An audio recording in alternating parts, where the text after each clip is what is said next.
with dancehall for me, like once you kind of move off, it's like your legacy is gone. Right. Who started playing hip hop in the reggae clubs? Please tell me. They love the culture, you know what I'm saying? So literally the only time you don't hear reggae is from Christmas till the Wednesday after Carnival. The Wednesday, reggae. 6 to 7 years for one sweet to come out of your bloodstream.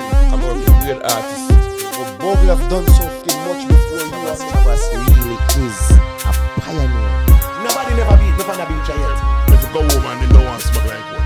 42? 42 dates, brother. I know you did not go corrupt the conversation. I'm gonna work with that. I'll be in my bed sleeping. I don't You have people who don't go out and let me up. I said ensure one day.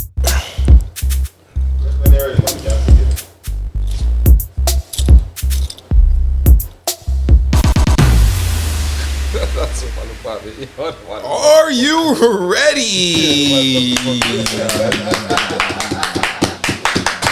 People, once more again, we're there again. You understand? You don't know the thing, go dancehall hot seat. You understand? Season 2, we don't know it go ready again for the people, them all over. People, blessed, thanks for all of the share them, all of the subscribe them, all of the thing they wanna go on it, all of the message them, we get all of the message them, man. All of the thing them alright, you understand? So don't know it go. Dancehall hot seat, we're there again. With you already know your boy Soup Scudder, aka whatever. When you say the Scudder, don't forget the da-da-da, you heard? Let's him get new talk. Yo, that brother, yeah, dog. What's been popping? It's great, you good? Yo, I'm good. Yo, it's a wave. Don't forget to get some It's a Wave, you heard? Alright. New clothes, new drip. It's a wave. I be to him go on the people with us. You understand? I don't know it go. But people have something special for you tonight. You understand? Great friend with General, with Legend, and boss. Everything in one. Mr. Radio, Mr. DJ Club, Mr. Host your event, Mr. I'm on your radio. I do the commercial. He on every commercial. You heard Every commercial. Every commercial. It's time commercial, boy. Even on other stations, his voice is on the commercial, bro. Papa Kate. Yo. The General. You got my Legend himself. Listen, I'm so happy to be here right now. Like, honestly, like, I didn't catch all of season 1, but I've seen a few amazing moments, like the whole Jugsy Fire Reds thing. I seen Mataron come up here talking this shit. You know what I'm saying? So, you know, like, I love dancehall, you know what I'm saying? You know, so I'm honored to be in the dancehall hot seat. Thank you. That's why we brought you here, man. Yeah, man. Appreciate it. For real. Appreciate it. You know, we couldn't have dancehall and we're not call it General. Well, here's the funny part about you saying that is like, honestly, you know, that why I'm telling you why I'm so honored is because really and truly I felt like I've done so much to push dancehall, and you know, like it's something I really love, still love to this day, but you know, I had to kind of move off from it, you know, for like my own reasons, just to kind of like seek my career and take care of the family and certain things, you know what I mean? So that's how I ended up kind of coming off the scene. But it almost seems like with dancehall for me, like once you kind of move off, it's like your legacy is gone. Well, you know what I'm saying? So just keeping it real. I mean, hip hop has its issues like that too. You know, where we got to do a better job of like honoring our legends and people like that. You know what I'm saying? But I think dancehall is a little harsher. You know what I'm saying? Giving you that. Yeah, legacy easier. Just vanish away and nobody yeah, like as though I've never done shit. I've never been around. You never bust a dancehall artist in the city. But I seen it happen. I seen it happen because it would be some things as simple as like, even when I started to ease off and I went on the station and then I watched the different sounds, I'd be in the parties and I'd come by the stage not looking at anything, but I'll be there like standing up there with no acknowledgement. You know what I'm saying? And not that I come there for that, but it's just like, damn, I could never imagine when I was in that position to see a Rory or to see someone who I knew for a fact paved the way or knew put in real work in the business, and see them stand next to me or in eyesight of me and not acknowledge them. You know what I'm saying? So it used to bother me enough where like I just stopped going out. All right. Before let's get to know who is Papa Keith. Papa Keith himself, because as I say, generation upon generation changes, you know what I mean? Facts. Things and time change. So Yes. a lot of people, a lot of fans now really even listen to you on the radio. Probably don't even know a lot about you. Right. Because it's new fans, Yeah. new people in the parties now. New people probably listening to the radio now. You know what I mean? So let's get to know who is Papa Keith. Where is himself. Papa Keith from? Where was Papa Keith born? Yeah. Well, I was born and raised in Brooklyn, New York. Right. And it's truly a blessing because Brooklyn is really a true melting pot. So both of my parents are from Trinidad. Yeah? Right. Okay. But I grew up on a block literally where my neighbor was Jamaican, across the street was a Guyanese. It was like, when I say melting pot, it was like a true Caribbean melting pot. Haitian, 2 doors down, and we all grew up like that. You know what I mean? Yeah. So, back in those days when I grew up, there wasn't they didn't diagnose ADD. There was no It was just ADD. known as hyper. Yeah. You know what I mean?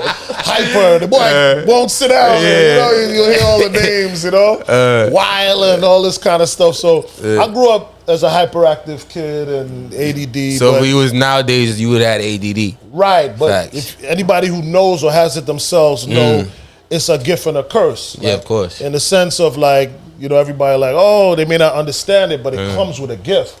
Because as a person, when you have ADD, whatever you passionate about, you sink in it. Yeah. You know what I mean? And you just love it. And so if you can control it to a degree, it can be greatness. Facts. You know what I'm saying? So that's what I think. I think I tried out different things as a kid, but I think music just really, I just fell in love with it. When was your first go at music? Like what grade? What was your first thing? Was it instruments? Was it listening, DJing? Funny enough, it was actually radio and like sound clash tapes. You know what I'm saying? Like I used to listen to like radio and then mimic them in my room, and then I used to be amazed of how like, where the fuck is this voice coming from inside this box? So I would open up the radios and see what's inside and try to understand it. And then as I got a little older, I really got into like reggae music, dancehall and reggae music, and with that I used to listen to like clash tapes and sound tapes. I'm talking about like Ika Mouse or like like clashes on Jack Ruby Lawn and them kind of things there, and I would like imitate. My favorite person to imitate was Rory from Stone Love. You know what I'm saying? So big up Rory once again, Rory. Father Rory, for real. That's that voice. Respect. That's that voice. That Oh voice my is like gosh. song. How it go? How it go again? How the Roy voice go? That's it inside, Thanks for the time. like real cool. The original time. Smooth, like, let me tell you, the first time I've ever seen Rory, right? We snuck into a Q Club in New York, right? And in Queens. And Rory was there, and it was like the most, it's like I was like a groupie. Like I'm just standing in front, like just watching him, like, you know what I mean? Yeah. Yo, literally, them time there when people used to play records and stuff like that, it wasn't CDs, it wasn't, laptops, obviously, right? I seen Rory have a Heineken in this hand, a cigarette cotched with the Heineken, headphones cotched in his ear, selecting music, talking, and like doing it. Like, I'm like, who the fuck are you? Right? You're amazing. You know what I'm saying? It was like I had never seen somebody like, yo, you're drinking, you're smoking, you're selecting, you're talking, and you're just smooth and just his voice. And so I would buy the tapes, you know what I'm saying, from the flea markets, whatever, and then I'd go home and be like, he'd be like, that's your inside, and I'd pause. That's your inside. And I would mock him. Literally, and then after getting into you know, him. Then it was like Jagga B and, you know, different other, you know, legends of MCing. So I was more into the MCing part of it, even more than the DJing. So my thing was always, you know, talking and stuff like that. So that's how I really, really got into it, and that was my connection with like dancehall and reggae music. So you plan to play for your sound, or you just go straight to the reggae? I didn't know anything about playing for a sound like that. I thought it was like a thing where like, because most of the sounds, even the ones in New York, it was almost like they came from Jamaica and then they came to New York. So like, and then for you to like do your own sound, it was like whatever, like it was like a joke. You know what I mean? You wouldn't really be respected or whatever. So we had a sound, but you know, eventually me and my boy, but you know, it wasn't like we were like big name DJs. Yeah, what year we That was- around now? We in the 90s? That was 87. 87? 87. So 87, you and your boy sort of created your own little Yeah, but as DJ youths squad. and stuff like that, you know, just playing around. In New York, everybody had like they Right. records So and we they. would go to Superpower in New York, right off of Utica, and Church, and we'd go get our 45s, how much we could afford. So most of the Right. sound them in them times then would originally come from Jamaica and Right. based in New York. Right. So for you to get up and create your own Right. sound, probably people then look for you. And then not only that, like I'm not Jamaican. You know what I'm saying? So even with talking and stuff like that, you know, the dialect, I didn't have it down pat. I mocked and I picked up a lot of stuff, you know? So it's just how you would look at, what's the song out of Japan, the Mighty Crown or something like that, you know? Okay, like how they emulate, you know, the Jamaican style and the talk, you know? So I would do that, but I wasn't seasoned enough to really take it on the road and be respected. You know what I mean? But I mean, we continued with it. We did it through high school. And then in the 90s now, we started getting like A buzz? yeah, we started getting a buzz, started getting respect, started playing, you know, some parties and stuff like that. But we did something kind of unique because although we love dancehall and stuff like that, we still grew up, you know, hip hop. You know what I'm saying? Right. You understand? So we were kind of like the hip hop Hot DJs that dancehall. played reggae. Man. Or the reggae DJs that played hip hop. hop. You understand? Because okay. in more of the 80s, because things started changing, and I would like to honestly say I believe that we were responsible for the change. And I'm going to show you how.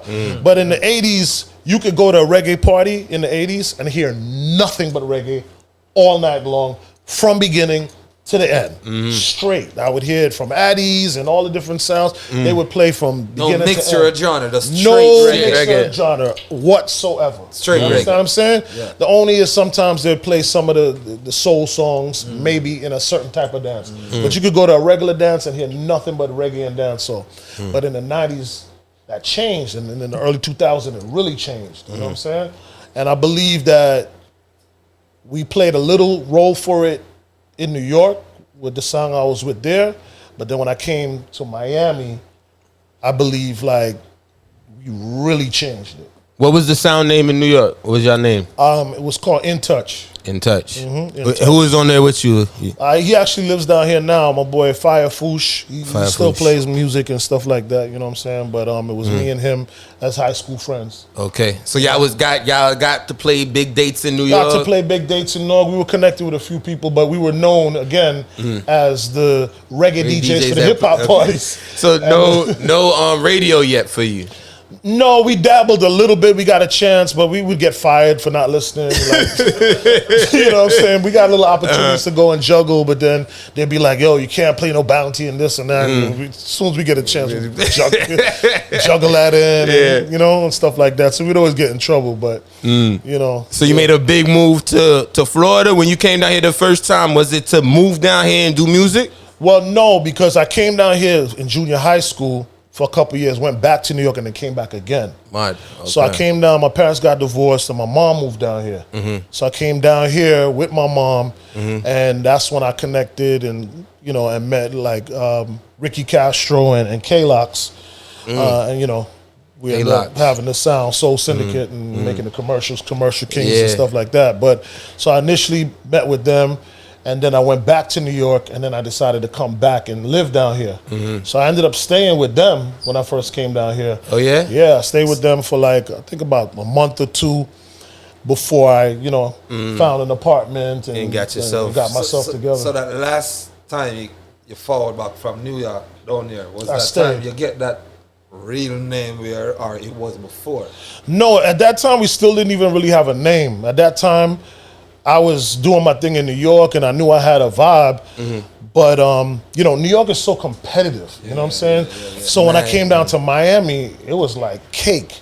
And no disrespect to anybody, it was just so much easier. You know what I'm saying? To kind of be me and to have my persona and to kind of like take over. So and then a lot of people was migrating to New York at the same time too, in around that time in the early '90s. So it kind of made it easy too, because I already had a little bit of a name in New York, so the people who migrated were already aware of me, and then connecting with Ricky and K-Lox, they were playing Rhythm Force before they created their own sound, Soul Syndicate. So when I came now, they were just kind of like really doing Soul Syndicate, but kind of like on the side. But when I came, we really became Soul Syndicate. What other sounds was around here when you came down here? At that time, Who was running the place, basically? Like, at that time, all right. So before, do y'all know about Rhythm Force actually? Rhythm Force? Rhythm Force, the sound that Rick and them used to play for. They used to win a lot of the clashes. It was Mixmaster C-Roy was around then. Waggy T.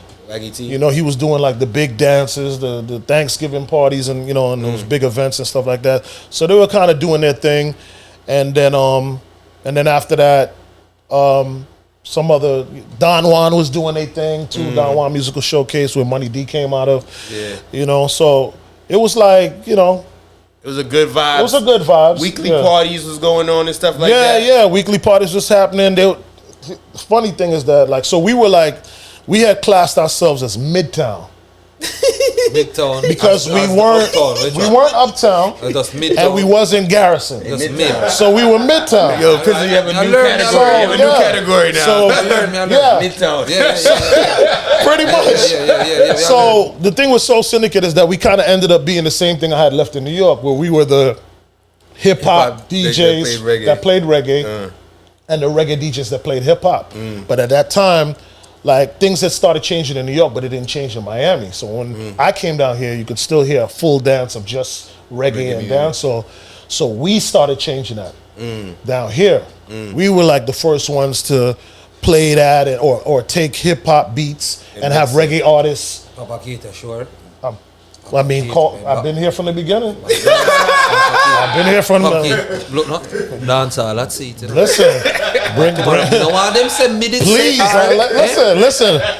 Please, anyone. Start already? Yeah. No, but now listen, me don't know. All right, but I'm gonna make it easy for you. Yeah, Make it easy. Hit the comments below. Hit the comments below and tell me. Don't DM me or ask me nothing. Right? Yeah, Who boss, started I say. playing hip hop, not souls and all of that. Hip hop in the reggae clubs, and who started blending hip hop and reggae, meaning like have a reggae artist on a hip hop beat, whether it was on a dub or a remix. Man.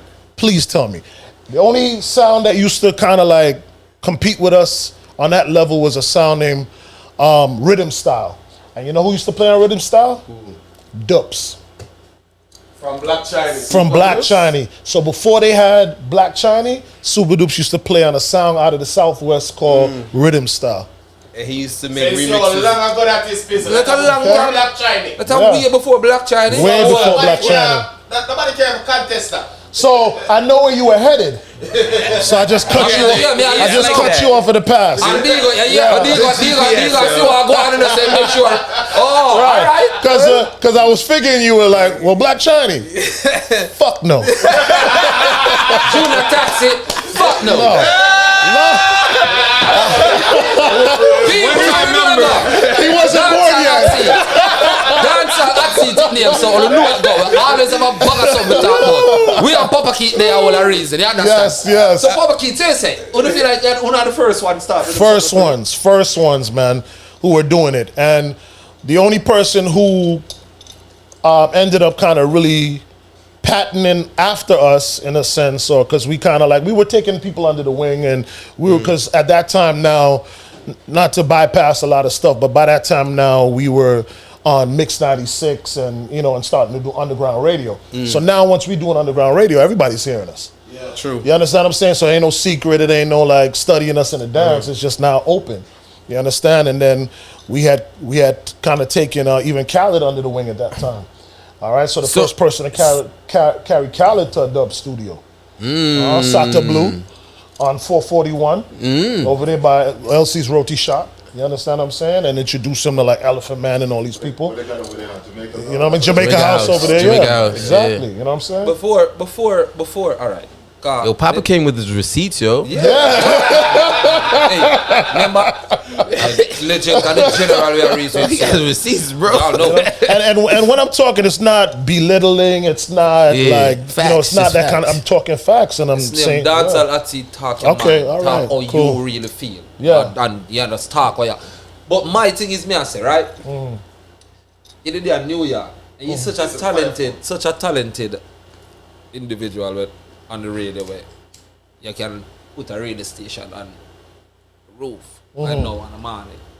Why in New York you couldn't think you could have make it in a New York? Why? It wasn't like I didn't think I could make it or anything. Like I said, I moved down because my parents had divorced. But when I had moved down with my mom and I realized how easier things were here, it was almost like, respectfully, it was almost like Miami was 10 years behind and Fort Lauderdale was 15 years behind. So imagine if you knew something 15 and 10 years prior, you would be almost like a master of it.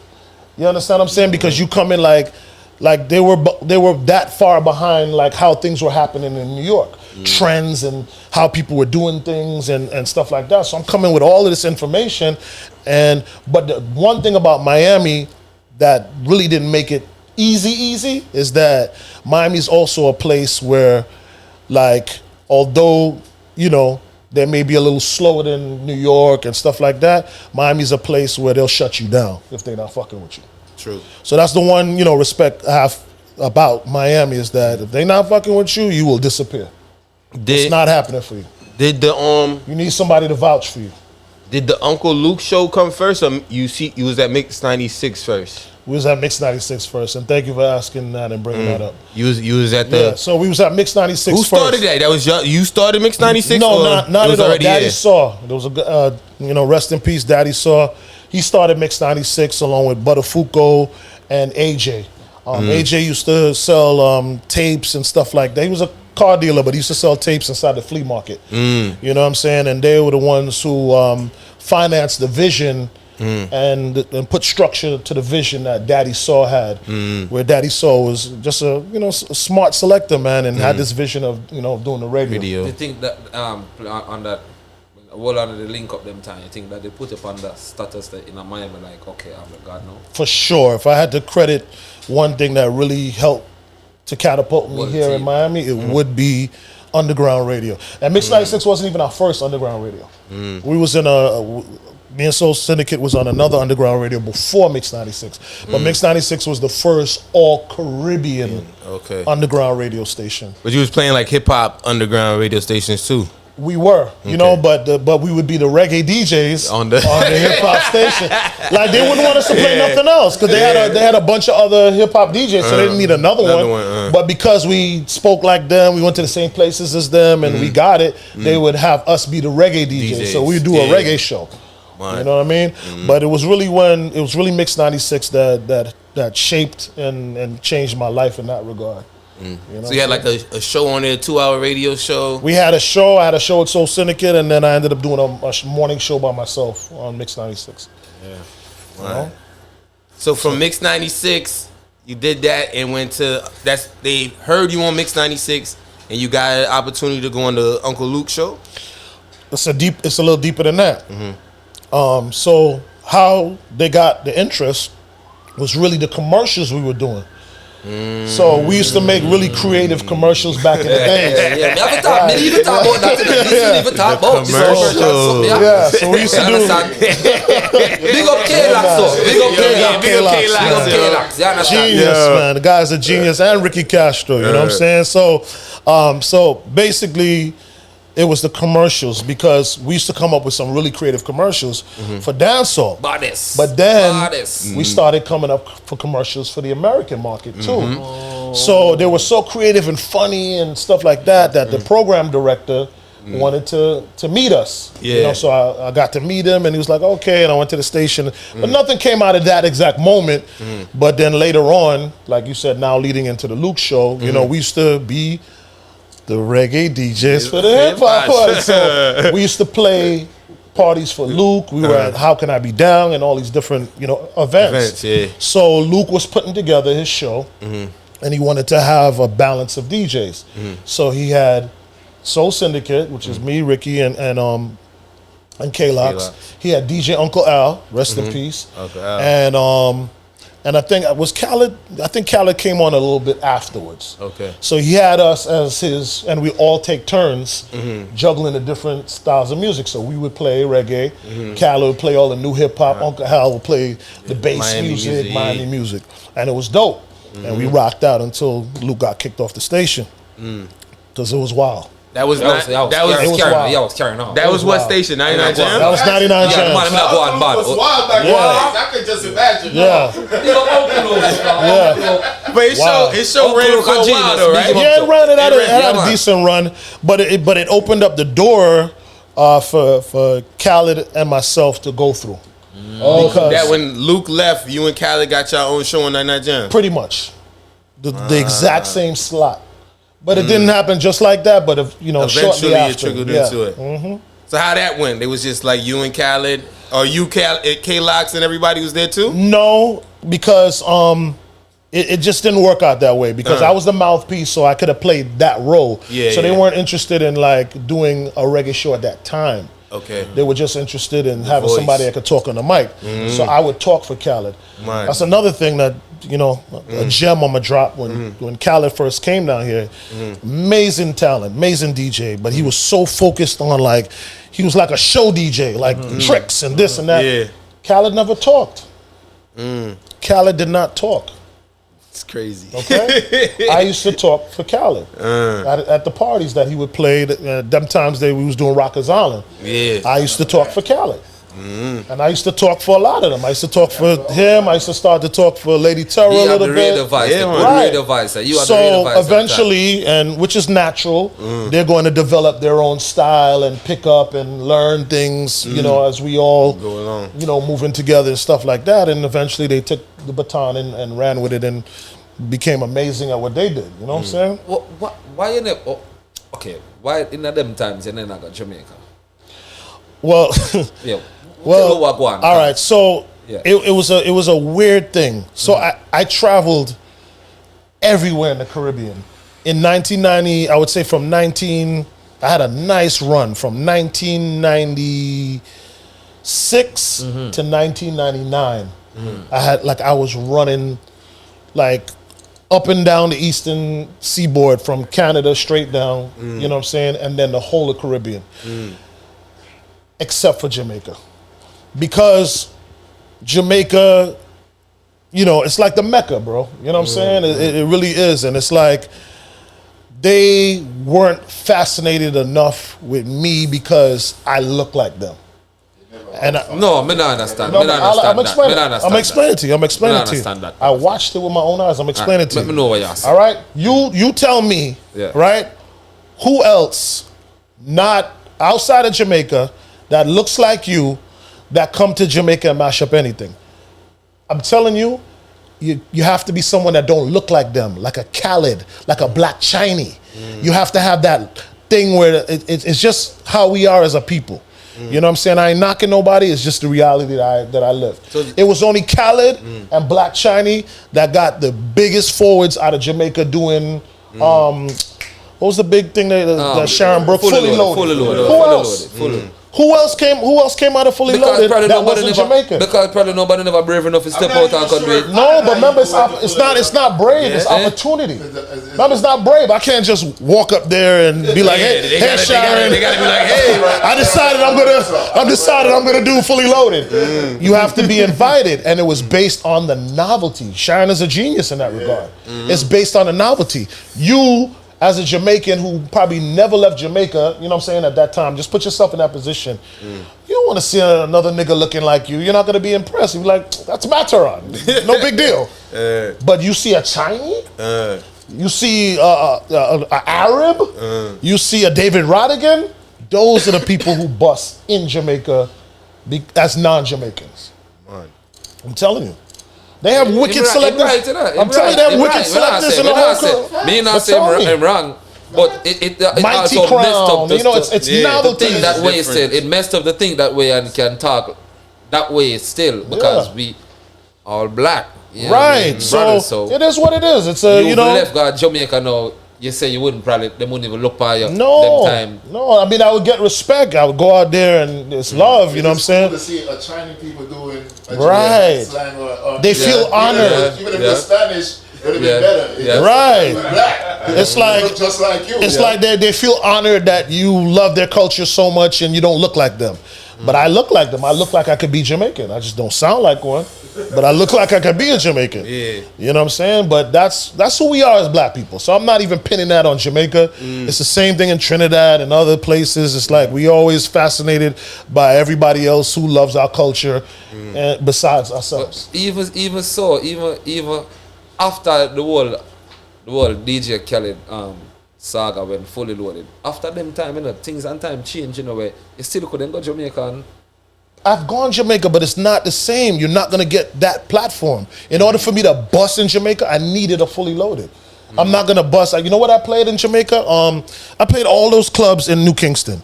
Go around. You know when I did all of them. So what? Anybody that could have been, you know, I could have been Kurt Riley that night. They wouldn't have known the difference. You understand what I'm saying? You know what I'm saying? Yeah. No, R.I.P. to yeah, he just passed the other day, man. I'm having a brain fart. Sorry. But yeah, I could have been anybody. So I played all those clubs because those clubs changed names so many times. It's like in an L shape. It's one club, you go up the stairs and you know what I'm saying, and it's quad and two around the corner. You know what I'm saying? Where I was able to fuck up Jamaica was doing all of the ATIs. Oh yeah, big look. Because they wanted to bring a Yankee energy to Jamaica. So it was based on me. It was based on what I did or what I do. So even with Alex Chin and Absolute and all those guys, because I rock with them too, I was the one who helped assist them to get the American artists to come to Jamaica.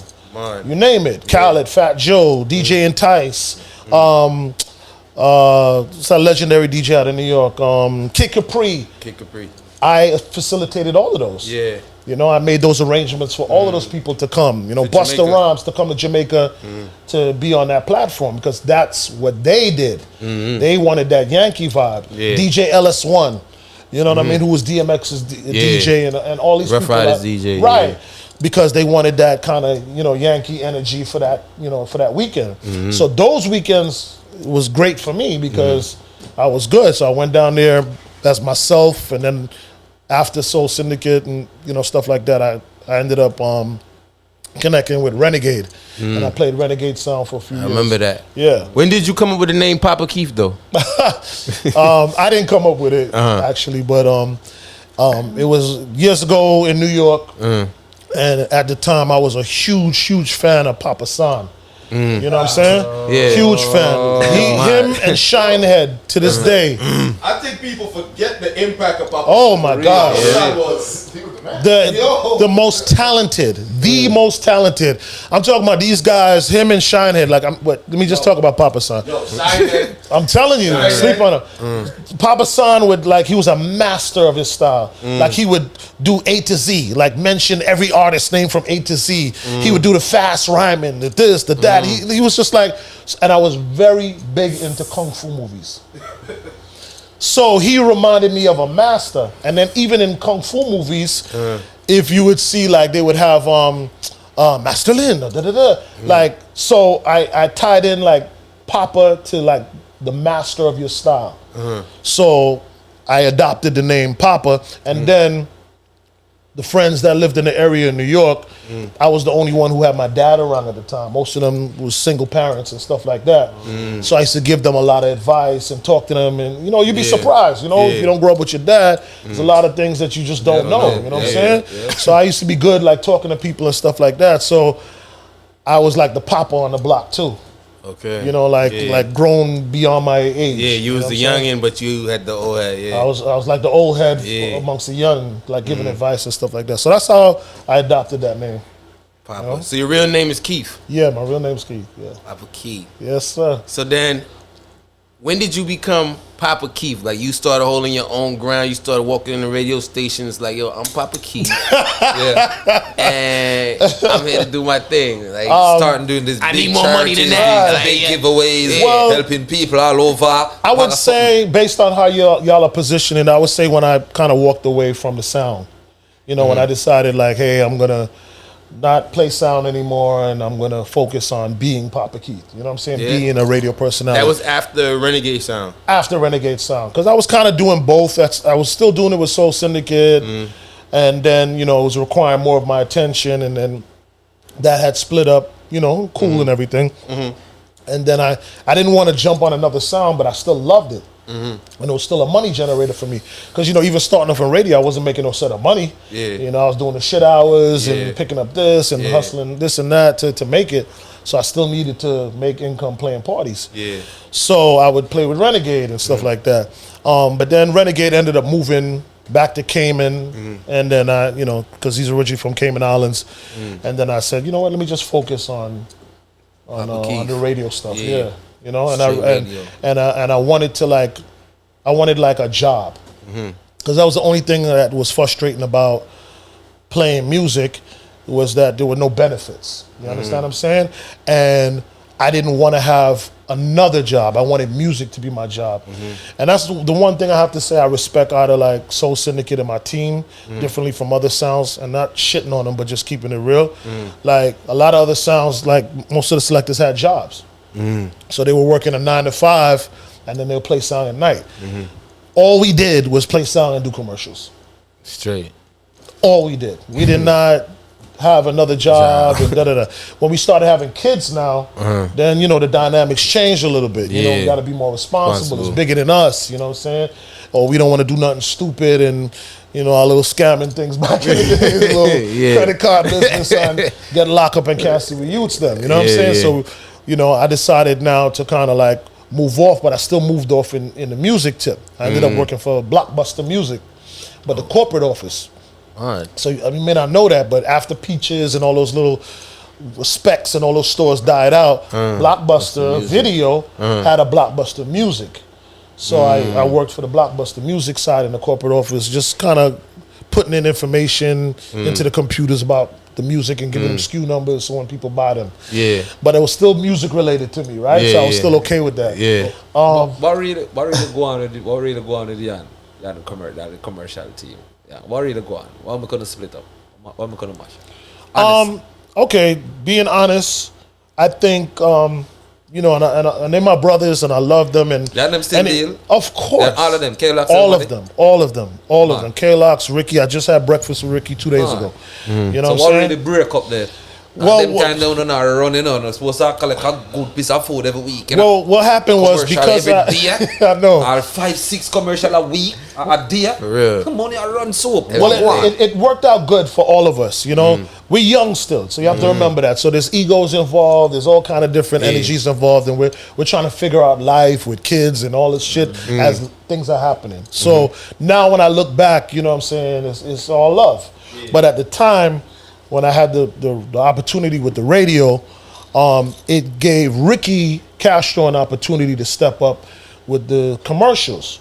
Because I used to voice most of the commercials, but now that I was on jams, I couldn't do as much. You understand? Or I couldn't be there as much. So Ricky had stepped up, and it was great. And he became that voice, even more so than me. Yeah. You know what I'm saying? And then when now the other hip hop station came, I really couldn't be on 2 radio stations, so he really took it to another level. So it was really that, but sometimes when you're young and you have to make decisions, you kind of don't know how to really break up, you know? So it kind of has to be like, all right, well, I'm doing my thing and you doing your thing, you know what I'm saying? Because you're not mature enough to say, hey, you know, like, I'm happy for you. Well, I'm happy for you too. All right, well, listen, you do that, I do this, and we still gonna be cool. Yeah. You know what I'm saying? In those days, it's like, man, them no want to see me eat a food. You know what I'm saying? Or the boy violate the thing, man. You know what I'm saying? Or like, yo, I'm vexed because I'm on the radio, you know? Yeah. So you formulate, because you're not having real conversations. So when you're not having real conversations, you just formulate whatever. And worse yet, if you have 2 people in your head, or like a girlfriend, like, You're better than Papa Keith, or whatever, you know what I'm saying? Who is Papa Keith to right, you? Yeah. So these things could Them style, right, you know what I'm saying? That one. So, but I'm happy to say that, you know, whatever little thing it was back then, we were able to, you know. Since we talking about breakups, right? It was this time, right? I remember you was like on 99 Jams, right? And then you was on 103.5 The Beat, right? Hold on. And then you was on 99 Jams. Again. And then you was on, I was like, yo, what the hell is going on? Were you ever on both of the stations in the same day? Well, no. They wouldn't have that. They wouldn't have that. But, you know, I was unique. You know, I was like a kind of a unicorn because, again, they knew I had the appeal of the Caribbean people, but I still had the Americans too and stuff like that. So it was almost like I was kind of throwing my weight around in a sense where like, yo, if y'all not gonna give me a real opportunity, then I'm gonna go over here or I'm gonna go where the opportunity is. So I got my start, you know, professionally with Jams in '99, ironically. And I rocked out there for like 4 years, and then there was just no opportunity. I mean, I did get opportunity, don't get me wrong. I went from like doing overnights to doing Saturday afternoons from 3 to 7, but meaning opportunity like a full-time job. Yeah. You know what I'm saying? So I did it, and then the beat came, and you know, I threw my hat in the ring for an opportunity there, and they didn't hesitate. Yeah. Funny enough, the story goes, the guy who was the program director who was doing the hiring for the station, when he came into Miami to come and set up shop and whatever, he turned on, the first thing he did was turn on 99 Jams and heard me on the radio. Man. So I was doing my little weekend show at the time, but he heard me when he came in, and you know, anyway, so I got the opportunity to be full-time. So I was doing a night show when I started with the beat. On the beat, Full time, and then my life changed. Changed.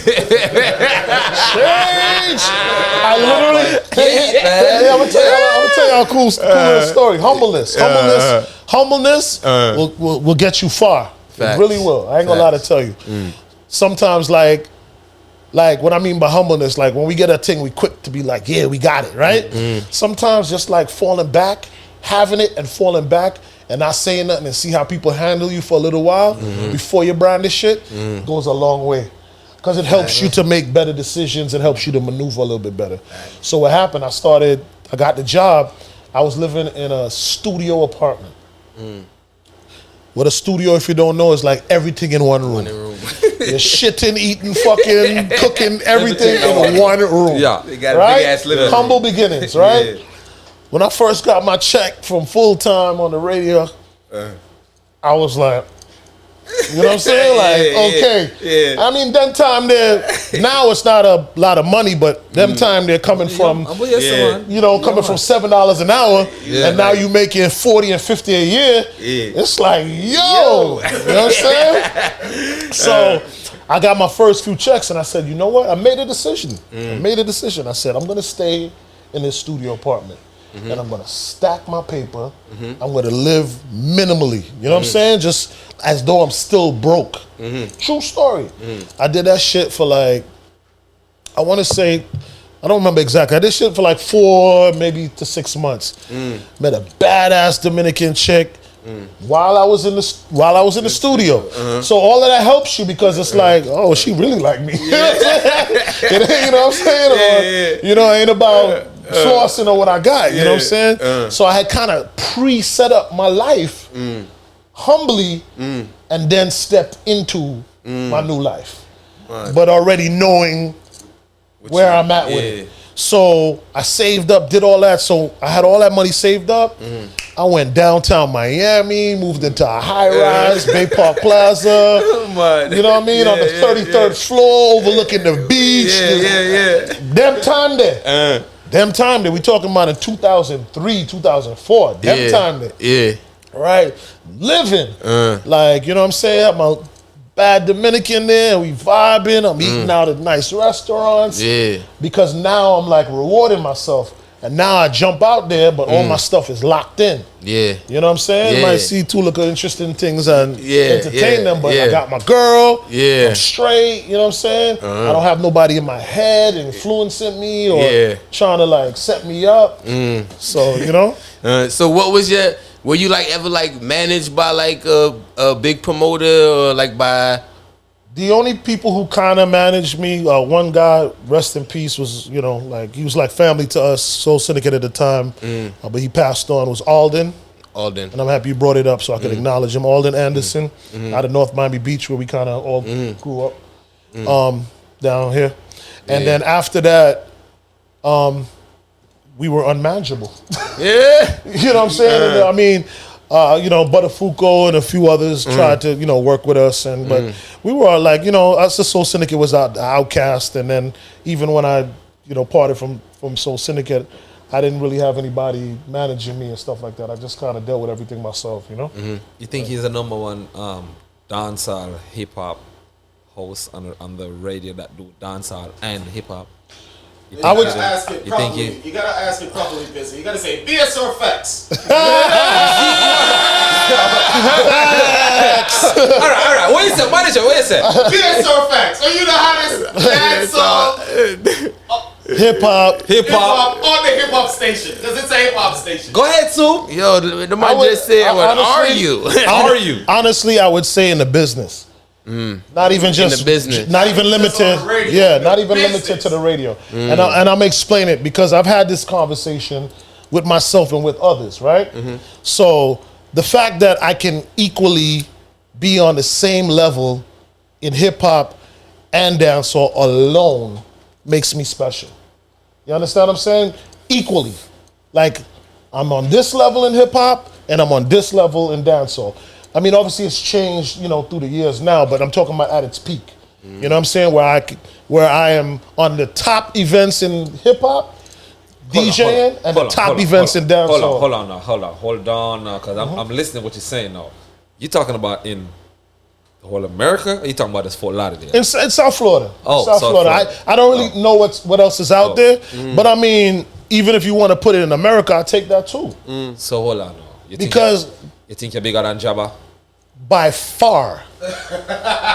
Not even fucking close. And let me tell you something. Don't pine pa me, no. And let me tell you something. I truly respect Jabba. I really, really do. But by far. And let me give you a little history about that, okay? So we used to play in the same club, Jabba and I. Them time there, Jabba and Bobby Condes used to play. It was a place called the Muse. And you can ask him, and if he sees this, respectfully, he knows what I'm talking about. Muse is in Brooklyn? It's in New York. It's in the city. In the city? And so it was a place like all the hottest, and you know, from Brooklyn, Queens, and Bronx, we would all converge in the city to play. So they had a reggae night, right? That they used to play in a room upstairs. Like a smaller room. Like it was a big room downstairs and it was a smaller room upstairs, and they would do the reggae room upstairs, right? They used to play on I don't know if it was a Friday or Saturday. It was a Thursday? No, it was a Friday or a Saturday. We were the reggae DJs on the main floor. You understand what I'm saying? On a different night. So, like I'm telling you, because we had that equal hip hop, equal reggae, we weren't looked at as just reggae DJs. We can actually play both. equally well. You know what I'm saying? So this was from New York when with Foosh. You know what I'm saying? So we used to play in the same clubs together. You know what I mean? And this was their like really first time playing in the city and stuff like that. They were killing it in the Bronx and Brooklyn. 'Cause I know Jabba's from the Bronx and Bobby Connor's from Brooklyn. So they were doing their thing on that level, but on that mainstream level, we were ahead of them in that regard. You know, since then, Jabba's done some amazing things. You know what I mean? No doubt about it. But is Jabba respected in the hip hop market like that? Like I am? I don't know. No, you do. think so. You actually do. He's more dancehall.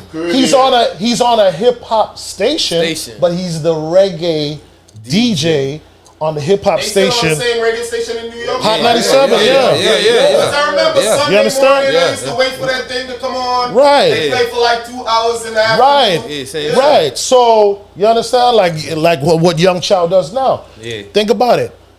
I am doing afternoons and nights on a hip hop station for 4 hours as a host. And then I'll come off of that radio station and host the 9 Mile Festival, host any reggae party you throw at me. So I was equally great in both, where he was great in more so the reggae, but he wasn't like known in the hip hop market like that. You know Who's the competition? There is none. He's the only one that do the I'm telling dancehall you, and the on hip that hop level, on that level in the business. Because that's what I was about to tell you. I looked at it and I said, okay, all right, you know, during that time, my competition at dancehall was Mataron, right? As the hot, you know, guy, right? So I would look at him and I'd be like, amazing, right? If I go and I battle Mataron and argument and this and that, he'll eat me up in Jamaica. But everywhere else in the world, then what? Like, can he perform in front of the president? Yeah, Matari never clashed before? No, never. Can he perform in front of the president of the United States and entertain, you know? Like, I can do it both. Not saying that he can't try or he's not talented or he can even, but I can do both equally, where he's great in dancehall and he might be okay with hip hop. You understand what I'm saying? As an entertainer, I was great with dancehall and great with hip hop. Please tell me anybody else. For real. Think about it. On that level. One. Management. Nobody, we can't think of nobody, though. The only other person closer would be Khaled. Khaled. That's the only person. But The only person. But he opened the door for Khaled Khaled. is still more hip hop, but we know him from the dancehall. But there's still a lot he didn't do for them within dancehall. Remember, even when he was on the dancehall, he was on the underground stage, but he was playing hip hop. He was known for breaking hip Right. hop records. So what Khaled's contribution was really kind of like doing the remixes and the dub plates to hip hop beats and all that stuff, and inviting like Bounty and those artists to his birthday parties, and you know, he did a lot of stuff to help the culture, man, and I'll always respect him for that. But it wasn't equal. Yo, talking about Khaled, yo, why did Sizzla burn the plaque? Jesus, Father, super. Why super? Bro, you need a... All right. No, one more thing. Good question, my brother. Good question. He was One more too. He was like, oh, this is a perfect segue. Papa Key. Hey, props, brother. I'm learning. Papa Key. You and DJ Khaled is good friend. What go on with that burning plaque something there? Because we need to know. Good question, brother. So first of all, I want to start off by saying I'm so disappointed in how people would feel that Sizzla, my dancehall hero, Sizzla, would be so small-minded to think that 90% of the people think that he burned the plaque and did all of that because his name was small on the plaque. Is that what everybody heard? Yeah, Right? That's what everybody collectively heard, right? So as soon as I saw it, I already knew what it was. The story was told in how he did everything. But I said, okay. And then, but when I heard people's narrative, I was like, really? Why would y'all think that little of Sizzla? All right, so let me break it down for you. Think about it. He just got a new plaque for the album he just did. I don't know the names of the album, so forgive me. But the latest one he did, he just got a plaque for that, right? With DJ Khaled. The last one, the last album Khaled did. Yeah. If you noticed, he didn't burn that plaque. He burned the plaque before that one. What song he had on that album? Hold up, we're gonna get into that. So that's the first thing I paid attention. And just get a plaque, because Capleton got it and posted his plaque. Yeah. So I mean, no Sizzla got that plaque. Yeah. Why didn't he burn that plaque? He burnt the album before. All right, so he did a song on there. The blessing.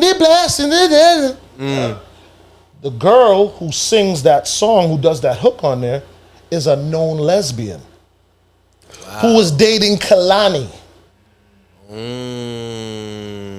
So my common sense, Sizzla's not told me this, Khaled's not told me this, allegedly or whatever fucking word you want to use, but my common sense clearly tells me if he didn't burn the last album, he burned the album that had him on with a lesbian woman, where you know how his beliefs are, you know how Sizzla's militant, you know the other. So the last one when him do.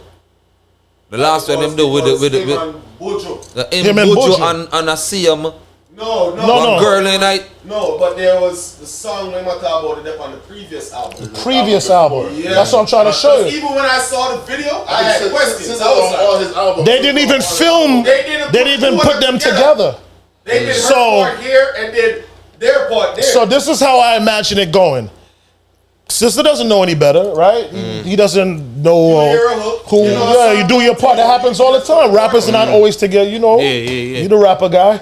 Rappers are not always in the same room working together. You can be in LA. I can be here. We put our stuff together. Make a song. Sister doesn't know everybody's sexual preference. So I think the management company we are dealing with, Khaled music them and the thing them go wrong with that. You don't think Sizzla have nothing to do. You think Sizzla hear the song boy do before and just drop him No. you think Sizzla he didn't know nothing about it. Listen, I'm there He couldn't have known. Songs are recorded. What me know, the song come to you.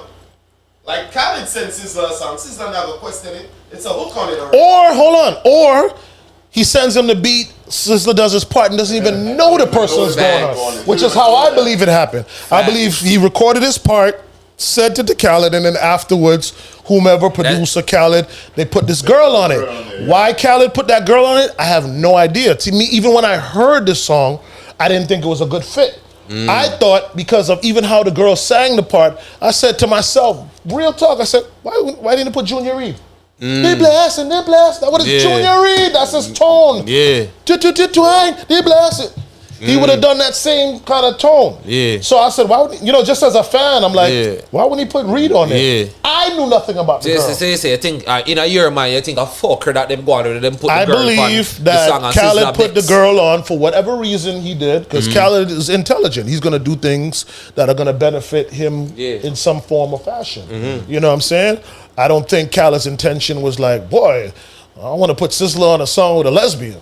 I don't think that's what he was thinking. You know what I'm saying? But I think that maybe in order to get something done or some deal or whatever, that he put her on the song. Record.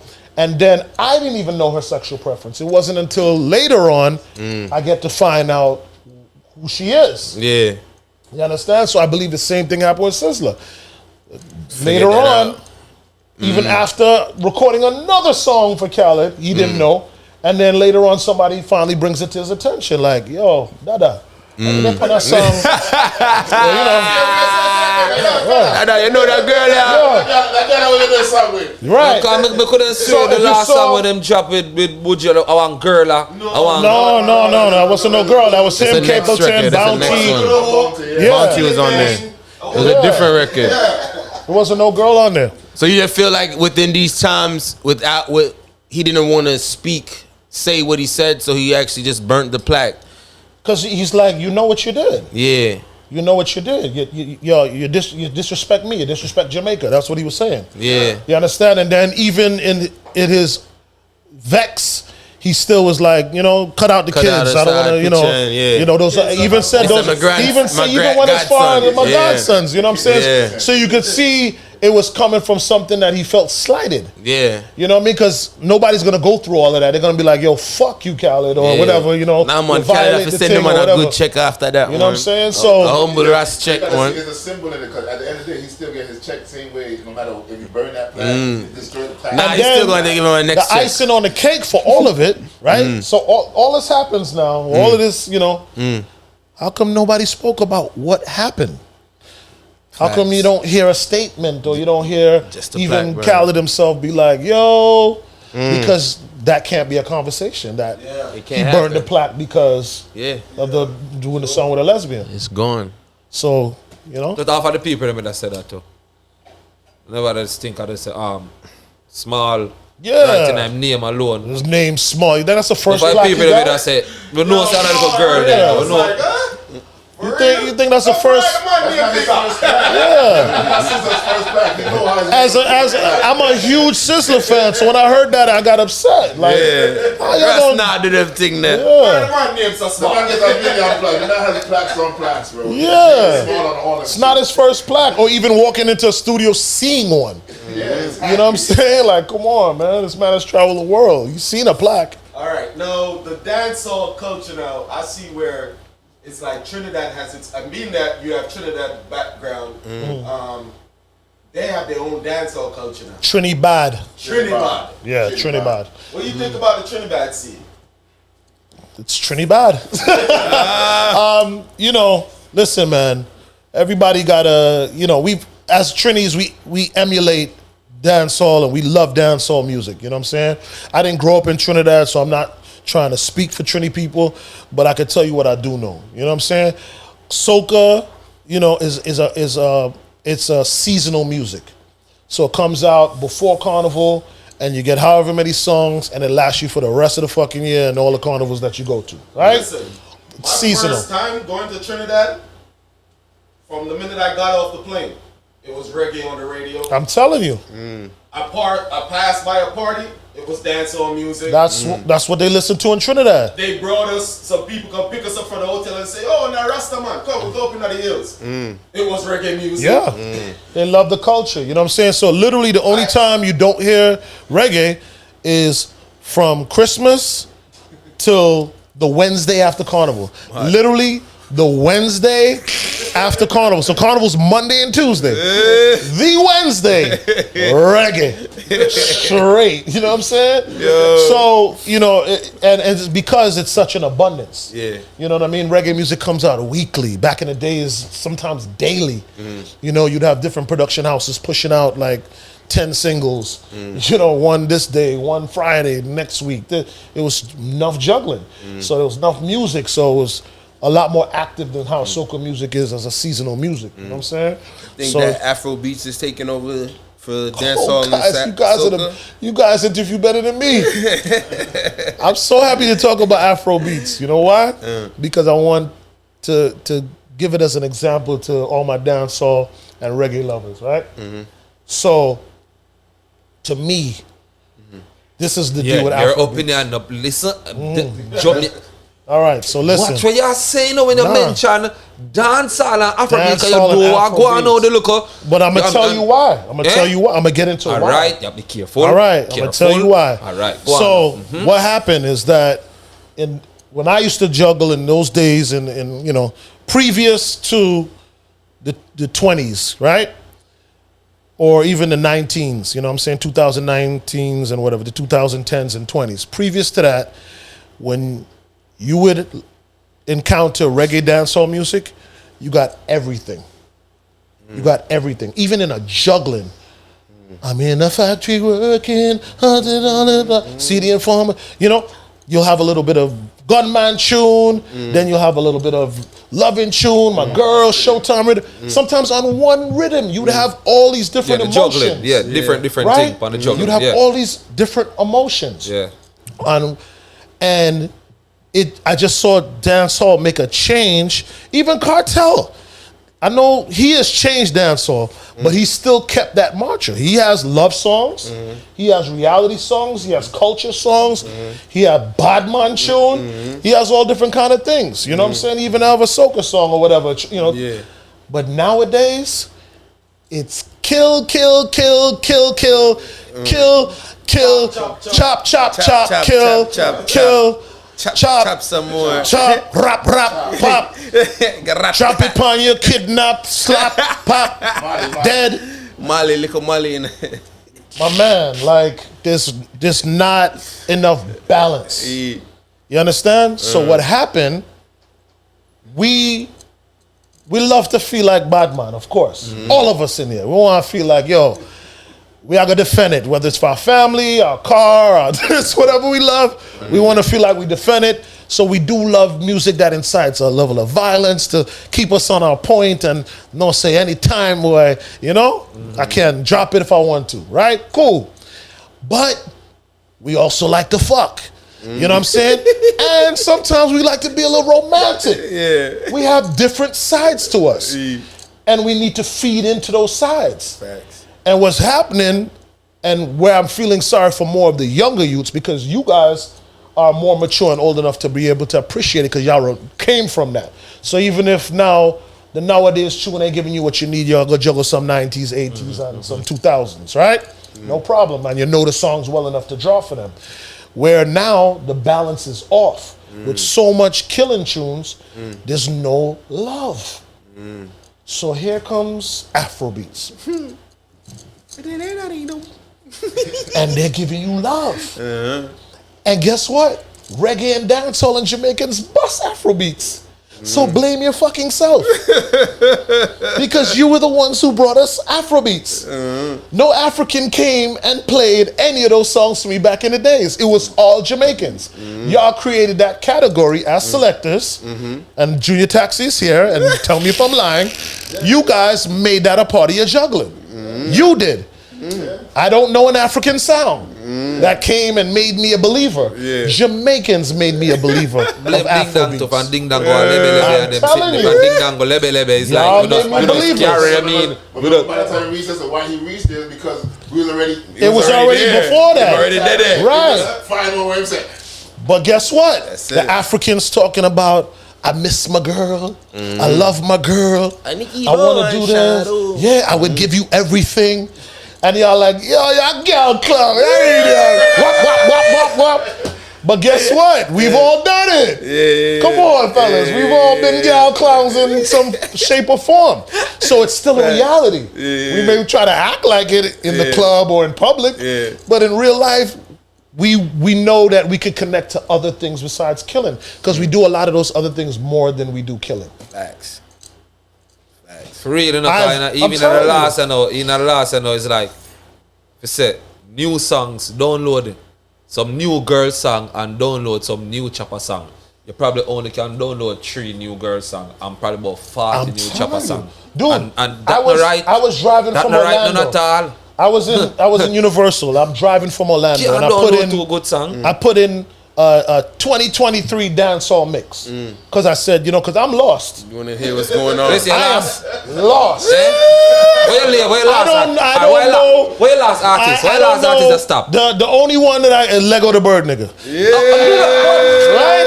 So like, you don't know Valiant? 450 or 4. You know Valiant? 50. Who? Valiant. No. You know Craft? You know Craft? No.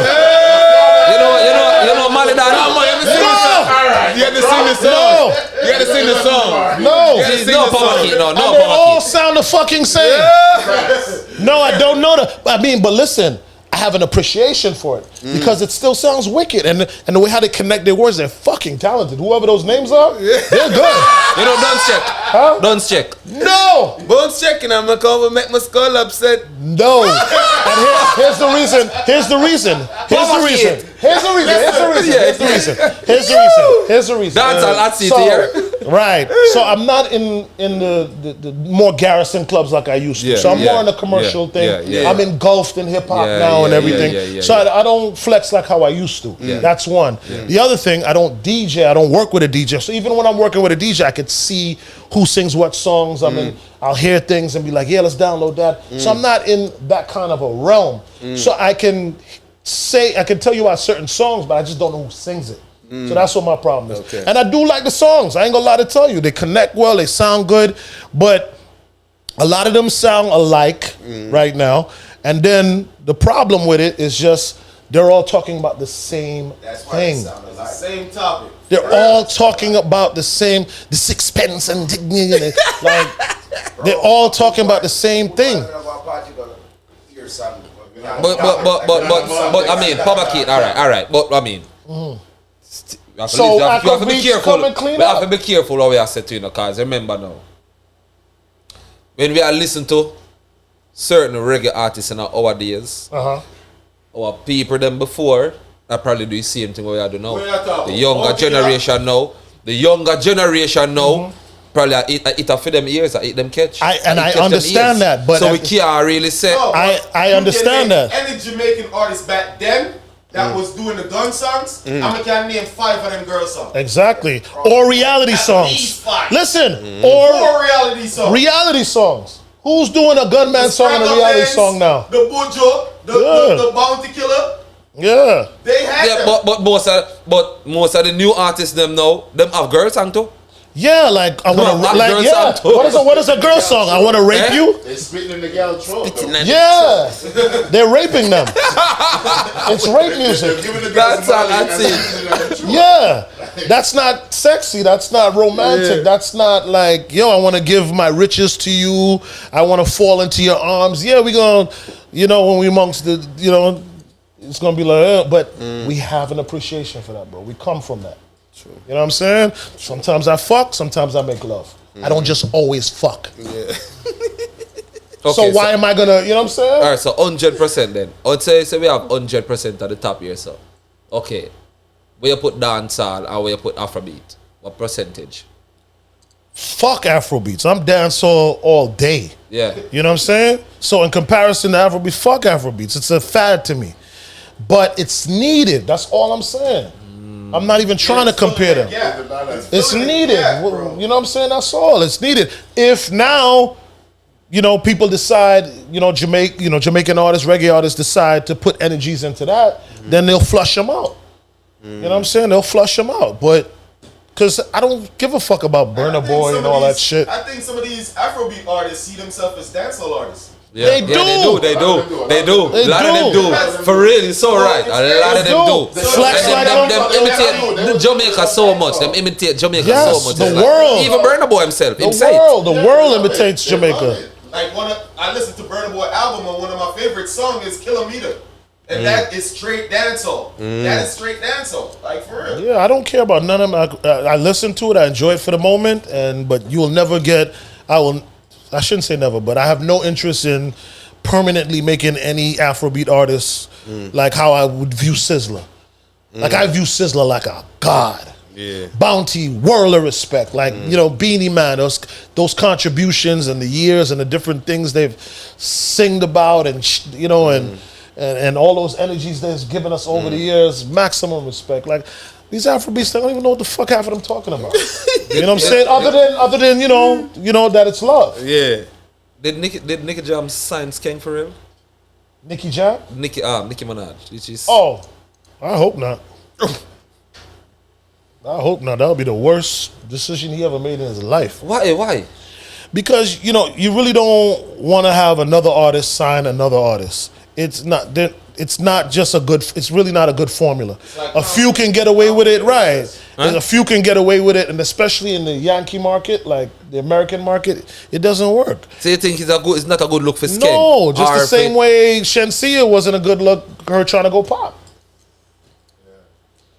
She could have done it, but she skipped a step. And I love Shenseea. Maximum respect for Shenseea. She's a queen. But she rushed it. What do you think? You had to, in order for her to make, she was destined to be pop. But Shit to get you there. have to be the queen of dancehall certified first. She ain't do what Sean And Paul she did type. She didn't have that yet. Yeah. She was on her way. She could have been. She that. was on her way. Just put in 2 more years of giving them dancehall hits. That's what I'm saying. She needed. I never. No. Listen, she was recruiting hip hop artists. It should have been the other way around. It should have been hip hop artists recruiting her. You understand what I'm saying? Of course she would have got it. because she had everything. You know, the look, the vibe, the charisma. She would have gotten exactly what she wanted. You know, because I'm taking from what she said. So basically, you're saying she should have mastered control. Fear ground first. She should have been the fucking queen Vybz Kartel of Jamaican, control. right. The queen of Jamaican dancehall, undisputed. There's nobody else. There's no spice standing in her way. Nothing. She is that chick, and So she could have got it. You think she should have the ability to walk over spice to control Jamaica? It's too late now. No, It's too late now for Shamsia. Yeah, too late. It's too late. Yeah, it's too late. It's too late. You gotta elaborate some more. Meaning like the formula that I just said would have been her way. You feel like she should have did like a reality show, like took little steps like towards No, that, not even that. No, hear what I'm saying. Lock the ground. Like you're the baddest female coming out of Jamaica, undisputed. Meaning that there's no comparison to you in a spice. There's no comparison to you in a coffee or nothing. You are that person. You are the queen of dancehall. Like how Lady Saw had it for years, and then whatever. Okay. You were that person unequivocally. She had some songs, and she was on her way. She just needed like a year or two more, just to solidify it. Where she would have had a library of dancehall hits, and then Yankee artists would have had her doing a little features, something on their stuff, little features, but she's solid with the dancehall. Solid with it. Because you have to own your space before you bounce off to something else. Because if you don't have nowhere to bounce back to. Word. You know what I'm saying? But she can't protect the crowd, no. But she'll be all right. She'll be all right. She's talented. I have faith in her. Anything I could do to help her, I will. You know what I'm saying? But she just kind of force-raped it a little bit, in my opinion. And that's just my opinion. With the Bounty Killer and the Vegas War, what do you think about it? It's entertaining. I miss that stuff. I grew up in... You think Bounty if quit the war? Like, just leave the war alone and don't answer Vegas? Or you think if you continue the war? The only thing I was concerned about for Bounty Killer, right? Yeah. Is that after he did the verses, which was by far the best verses in all of the verses in history. History. After he did that, his audience changed. He changed. Before that, Bounty wasn't posting and didn't have an Instagram doing that and doing the he wasn't doing none of that. You didn't even know where to find Bounty Killer on Instagram. But when he got the 1 million followers after doing the verses, and then people was like, okay. And then he did such a good job with it, it kind of revived his, career and his status and stuff like that. That was the only thing that I'm concerned, is that now that you have this new audience, now that you've been doing so good, being social and stuff like that, don't drag yourself down back for to Vegas. Yeah, true. For Vegas? Yeah. They mean for Vegas. What to Vegas? For Vegas? What to Vegas? For Vegas. The big international superstar. What you mean? You say that Bounty Killer can't size up with Vegas. Vegas not sizing up. Bounty Killer, It's not worth it. You see what I'm saying? It's not dissing Vegas. It's just saying, why would you, Vegas ain't go on versus and get the look and come up with 1 million followers after doing verses. They ain't pick Vegas to do verses. They pick Bounty Killer and Beanie Man. That mean like it wasn't. They're on the top. So it's almost like and then you're letting people see a side of you that they may not even know you like that. You know what I'm saying? Like, damn, it may be harsh to some of your new fans. So you said, should not answer. I'm sure he doesn't love it then. No, I love the fact he answered. I love the music and some of the stuff he came out of it. But I think it was just a little dragged out. So I think at this point, like, all right, you did the damage. You proved your point. You can let it go. Killer in general, And all these years, Remember all these years? The general I do the music and I run the place, I run the ground, Even without a hit song, I run the ground. Yeah, absolutely. It's like, the last people just respect Bounty Killer. Look at the alliance. Not the new song them, the new 2021, 2023 song them. I mean, them just respect him for him work. Yes. I know say the general that. Yes. Musically. Yes. But the last now, you don't feel like people Bounty Killer in this war, Bounty Killer catch back some people here say, yo, this is Bounty Killer, you forgot?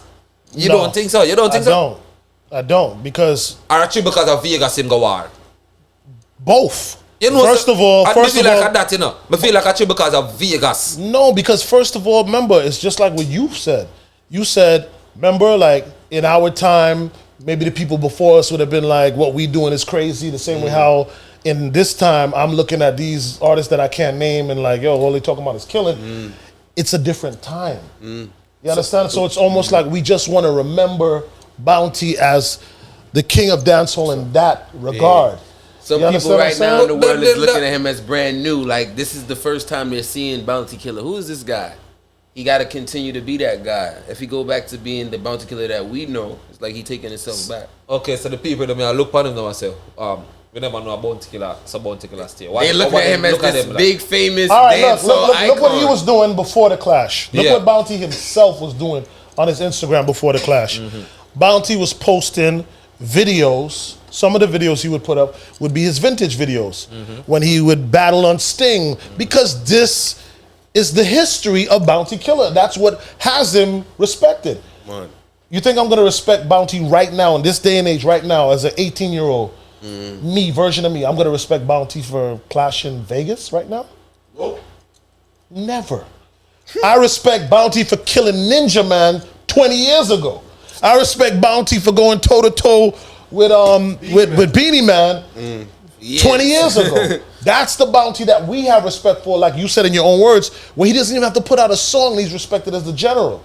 So why, if you're respected as that general, you already have that status, you don't need to do this. You really don't. It was cool. It was cool. I enjoyed it a little bit, but just, all right now, we get it. You know what I mean? Go back to being the king. Who's your favorite dancehall artist of all time? Sizzla. Sizzla? You Alonji. said that like 3 times on the I sure did. Sizzla, big up Kalonji. I mean, Big up Nah, man like nah, Sizzla. no yeah. thing, I mean, it's just what I really respect and love about him is just his range. You know, like from being able to like sing and then gangsters on the left hand, guns on the run it. Any boy, this the pattern me I got done it. You know what I'm saying? Like how he was like able to just do everything with dancehall and reggae music. Like, I mean, and just from, you know, his album, was it The Right Thing? Like, oh my gosh, every single song on that album. Black Woman and Child, you know what I mean? And just the different things he would talk about and the different spectrums, I just related to that. And then getting to meet him and be cool with him and bring him down here, you know, to perform at my parties and shows like that, man. It's just Bounty not get him visa yet. Bounty not get him visa yet because we don't have a certain issue. And we know that one time Sizzla never get him visa because of that issue there. But we say Sizzla get back him visa. So me want to ask you now, because remember you're big in the industry now. A lot of people know you're Sizzla, you're artist. What Sizzla did him apologize for real, forget the visa and get the visa or what go on? I don't know. Honestly, you're talking about in England. Well, He doesn't have to apologize. US also. Yeah, but he doesn't have to. The U.S. doesn't ban you to apologize. That's not. I've never heard that in my life. Trust The me. U.S. No, we put The in US? something. Eh? There's a bunch of artists Eh? in Jamaica. Eh? You cannot travel Where's the outside Papa of Kid? Jamaica. No Where's matter how much hits they Right. have. I know that to be true in England. Can it come to the US? But what paper are you going to sign to say that I am sorry that I disrespected the gays? That's your view. This is America. Think about what you're saying. Yeah, but Think about what you're that's why I saying. keep explaining that I think it's Jamaica doing it. You know, Jamaica, let's stop it. Let's stop it at Jamaica. In first. Jamaica, they stop Okay, it at but the it- embassy. but it- like the embassy's not. Yeah. So, all right. But there's So what? there's All no room you go into why Bounty in Killer can't get America him visa and then? sign no paper saying I apologize to gay So people. why Bounty Killer can't get him What visa? they're saying is they're stopping you in Jamaica. Yeah, that's fine. Yeah, but the At thing the- is, at the but US embassy. yes, but there are Americans that doing it because once you're inside the embassy, Yeah, but what I think is happening is that it's the Jamaicans that are influencing. You want to the people who know? You works want to know inside the real embassy. reason? You want to know the real reason, guys? That a lot of them can't come over here. It's called tax evasion. Let me explain something. When you see these artists come to America and they're tearing down all these stadiums and all these 9 miles and all these things, you know they have to pay a tax. So you They think that's do. why Bounty Killer can't come up Yeah, for I'm because telling tax- you, it's two things you're on a that it's work two permit, you're things. supposed to pay tax. Exactly, there's two things. They come on a work permit.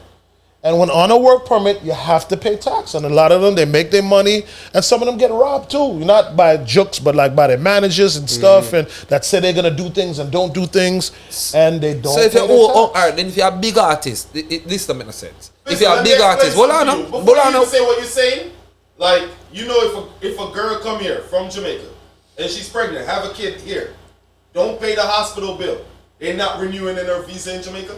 Did you know that? Yeah, definitely. Did you know that? So when he said the tax I'm thing, telling you. it's very plausible, No, bro. I never said no. I never said no because that had happened to Mataran.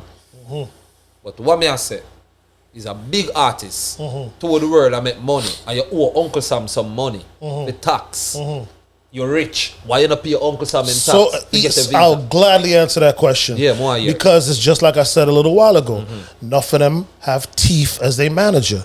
Movado's manager, one of the biggest teeth. The white boy who started off as a photographer, I forget his name, Julian. Big teeth. Okay? Big teeth. They will take the artist deposit. They will say, remember these guys are from the ghetto, man.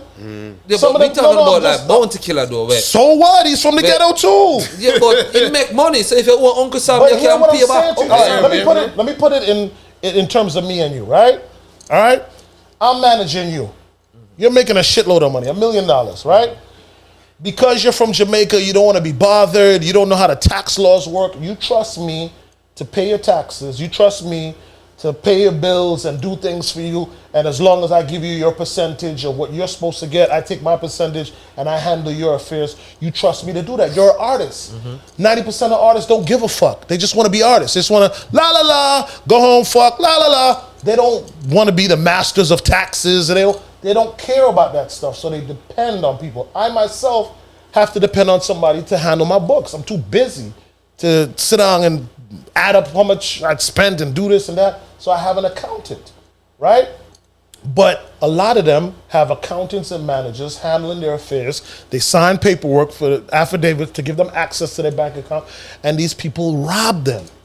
Rob them. There's a show called Unsung, all right? Yep. That shows hundreds of artists back in the days, like the old rappers or soul music artists, that the whole show is based on them getting robbed. Every black performance movie you've ever seen, from the Four Tops, the Five Heartbeats, you name boys every got single, robbed. everyone, you name everyone. Yeah, them get robbed. Every one of them get robbed in the Most movie. artists get robbed. In Most the movie. artists get robbed. Right, so that's my point. But So the if money when you, you get robbed, and like if you have 1 million, David Ruffin. that's you You crazy, paid man. tax for like 10 years. Think You about all that crazy, shit, man. bro. Eh? You do, listen to this. You do show- Bounty Killer. You do a show, right? As Bounty Killer for, let's just say, 50,000 US, right? And you come from Boston, come all the way down to Miami. You're hitting at least 20 shows, right? 20 times 50,000. You talking about what, 100,000 or? A lot of money. I know it's a lot. A lot of money. Right. You're talking about a lot of money, which equates a lot of taxes. Taxes. The government don't want a portion; they want the whole. You know how much the taxes are when you usually do stuff like that? Work it's permit anywhere taxes. from 18 to 30% of the money you made. You please tell me any one of these Jamaican artists taking 30% of that money that they made and paying that off. You know who's gonna do it? Barris. Yo, 50 times 20 a mil. Bill, sorry, thank you for doing the math. You tell me now, 30% of $1 million. You tell me right now, if they say, hey, Bounty Killer, you made $1 million from Boston to Miami, 20 concerts that you did. All right, you're back in Jamaica, you're building your house, you're doing your thing, you have $1 million of our US money. Hey, you forgot to pay us 300,000 of it. After Julian then robbed him, yes, I'm saying his name. After whoever done robbed him, manager done take his piece, this one done take that. That's the reality. And I'm not saying this is what happened to Bounty. Let's be clear. he's just giving us you a don't statement. So you don't think that issue the why them can't come up foreign. I think a tax. No. So you feel like because a tax. because listen, I believe it's tax, and then in other situations bit of it's that. crime. Yeah. Right? Other situations it's crime. Busy Signal couldn't come back here because of his checkered past. He got arrested with a gun in Philadelphia, got deported, and couldn't come back. Busy Signal. Yeah. That's Now why he served Busy his couldn't time come for here. it, though. And he came back like, what, about 5-6 years He ago. served was his able to come time back. and he- But he served his time, got deported, and then, but sometimes Cleaned what up a lot and of people came don't know, sometimes if you get 15 years and they deport you in 2 years, you can't come back to the US for 13 years because that's your time spent is away. So after the 15-year term, including they dipped you after 2, so you have to do 13 years in Jamaica before you could come back to America. Before you could even apply to come back to America. So that's how, that stuff works. So I don't believe it's that at all, because at the end of the day, this is America, right? So at the end of the day, this place is based off of free speech, and you have people that don't have to like gay, and you have people that don't have to like black people. It's just... Papa Keith, you can't say certain things. Papa You Keith can't knows this. say- Papa listen, Keith be on the it's not radio all free day, speech. bro. You know what this You is, can't- bro? Not You free should- speech, listen. but you can't say certain things. Listen, Crazy. you shouldn't say certain things, You right? cannot. Shouldn't. You You- cannot. you- Not no, to say hear you what I'm shouldn't. saying. You cannot. Piz, I hear what you're saying, but technically you can. Boom, bye, bye. He said it. You cannot take it back. It's on a record. But I can take it play. back now, though. You can. I'm going to play it right now. The only way you can play it Right, because that's what I'm personally, saying to you. it won't take- That's the only what way I'm you can saying to play you. can personal, but Right. it can't play no else. Right, but that's what I'm saying. Nobody to this day is going to play Buju's Apology in a club, but they're going to play Boom Bye Bye. So it lives. It's just the way it is. If it was that serious, then they would say that song would be banned. But we're in America, No, it's so that you're serious, allowed man. to. If that's serious, man. Right. You know, So see in that? America, you're allowed to not like gays, not like blacks, not like this, not like that. So I know for a fact there's not going to be any form that anyone signs saying, "Hey, I apologize to gay people so I could come back in America." No. Listen, none of that. No. Foolish them I tell you, No. Maybe in England. Say in America, we have the right not to like the gays. Exactly. Gay over there, you be And the same way how they have a right not to like black people. The Ku Klux Klan, why they not all in jail, or why they not they don't like black people, they don't like Jewish people, and they're allowed to do it and walk with their thing and say, hey, we don't move out, da-da-da. Look, remember when the president, Barack, make him into a monkey and hold up the sign in front of where they might live? They can do what they want. You're allowed to not like people and be verbal about it. You can. So for them to make you sign a paper, that's impossible. Facts. Literally in front of the White House, you can hold up a sign saying Barack Obama is a monkey and a picture of a monkey with his face on it. That's how when they live in America And they already. just have to stand up there and you could put the sign in their face and they can't. That's how when they live in America already. Not when you're leaving somewhere. Right. So No, right. well, that's- No, it's just the way how things are, period. Yeah, right now, if you can't at Chick-fil-A, you can't be that. You can't get hired like that, bro. You can't get hired as a chichi. Yeah, at Chick-fil-A, they not hiring you. Chick-fil-A a Christian place now. It close on Sunday. They're allowed not to like. If they're allowed not to like. Because you're in America already. It's not a discriminant. It's You're in America. discrimination. That's what he was saying. Right. If someone them say, yo, It's just how America is. If you don't like gays, you don't like gays. That makes sense. Listen, So they don't care if you don't like gays from Jamaica. If you don't I like gays think from there is Africa. somebody in Jamaica that's influencing the people in the embassy. That's I remember exactly- Not even, but to leave Jamaica, you don't go to a U.S. embassy. You go to U.S. embassy to apply for a work permit. And you have to remember these people are not idiots. So a lot of, let's keep it real, a lot of the Jamaican artists also have bad associations here too. And they look at it as, and I'm not pinning this on anyone, they know that some of that party money, some of that performance money not supplies guns and drugs. They're not stupid. They know what's what. They know who's who. So let's look at the big picture here. You know what I'm saying? So signing some gay rights thing is not the problem. They know what's going on. A lot of that performance money. They're not giving it to popcorn. but that's crime. And Bro. you They don't ain't have giving no it to crime, song yo. bashing anybody, but they just not giving it to him. I'm telling you, it's like- They're not giving it to Popcorn because he They tryna linked with blame Cartel. They trying to blame Cartel. Yeah, 'cause he linked with Cartel. They can't blame Cartel, but it probably really is that association. It is. It gotta be. What else? At this point. What else? but even his own associations. That's what I'm saying. And I'm not saying this about Popcorn, but think about it. Think about it. You know the order. You come from Jamaica. You have your Achilles here. I have your back. You have Achilles in New York that have your back. 90s. Like, think about what we're talking here. Look at all the artists. Every time they go on stage, the first thing they do is big up the real bad man them. Big up this one and that one and that one. And every bad man they bigging up is associated with killing and drugs. These people are not stupid. They go to the same places we go. They're also Jamaicans working there. Like, come on, guys.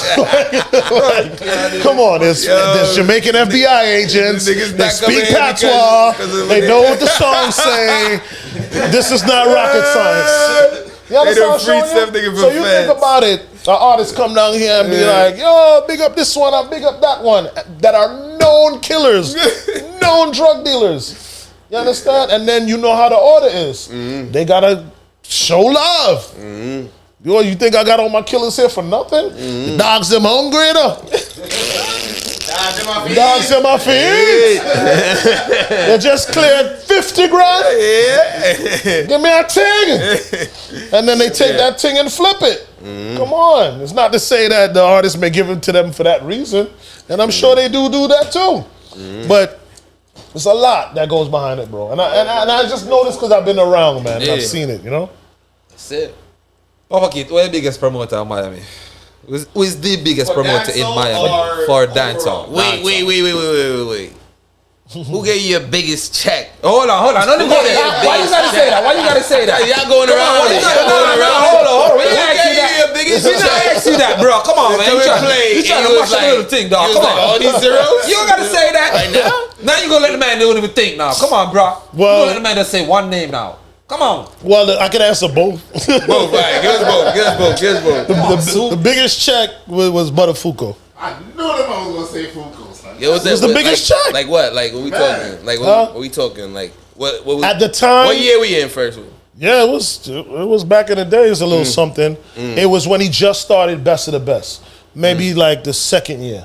He did Best of the Best. What year Best of the Best started? Damn. Not 19. Nah, it's not 19. 2000. 2003? 5 or 6. 3, 6. I don't think it was 3. I think it was like 6 or something like that. Like 6, yeah. Because remember they used to do. It's before it's 2005. No, they used to. Remember they used to do before that. They used to do. It used to be called something else. They used to call it a different name. Right. And then they used to have the called, Thanksgiving one that they used to do. Anchor Minor used to do the Thanksgiving, the pre-Thanksgiving show. And then VP Records did their anniversary, and then after VP Records anniversary, so Google VP Records 25th anniversary. What year that was? Yeah, that was like 2006. Right. So after that, Buttafuoco produced that for VP, and then he took it over after that. Okay. Yeah, because remember, that's VP. That's that What good year? performance of Sizzla. That's that Sizzla Right. performance. Because if you think of it, even Best of the Best was a VP Records thing. That's what they used to call their when they album. compile all the hot artists of the year. They called it the Best of the Best. Man. What year Bounty Killer and Merciless clash? Miami wasn't That wasn't Fuko's show though. That was wasn't one of the best of the best. No, that was you didn't call it best that of was the best. Anchor Minor. That was Anchor Minor's show. That was a pre-Thanksgiving show. I just forgot what the name of it. Keep that. But wasn't it the same? That's what they keep that. No, it was downtown. It was the same kind of energy for sure. Same area, same energy, right? It was in the park that was closer to the Ampo Center, Bayfront. Yeah, but more. It wasn't even at Bayfront then. It was where that science center is now. They built something there down, right by the bridge. Exactly. It was right by the hotels and the bridge, by the Omni. They had a. Choppy So like around 2008, Buttafuoco hit you over with a check for 5 bands, and then you woke up the next morning. What you bought? I can't even remember what I bought. So your best promoter you would say is who? I wouldn't say my best promoter. You know what I'm saying? The top promoter, dancehall or reggae promoter in South Florida right now. But see, biggest can mean so many things. Like, who you seen come from nothing and is making it? Buttafuoco. Yeah. Who is the number one promoter in South Florida? I can't ask you no question. Who is the number one promoter in South Florida? Dancehall? Yeah. Damn, that's so hard. Jugsy.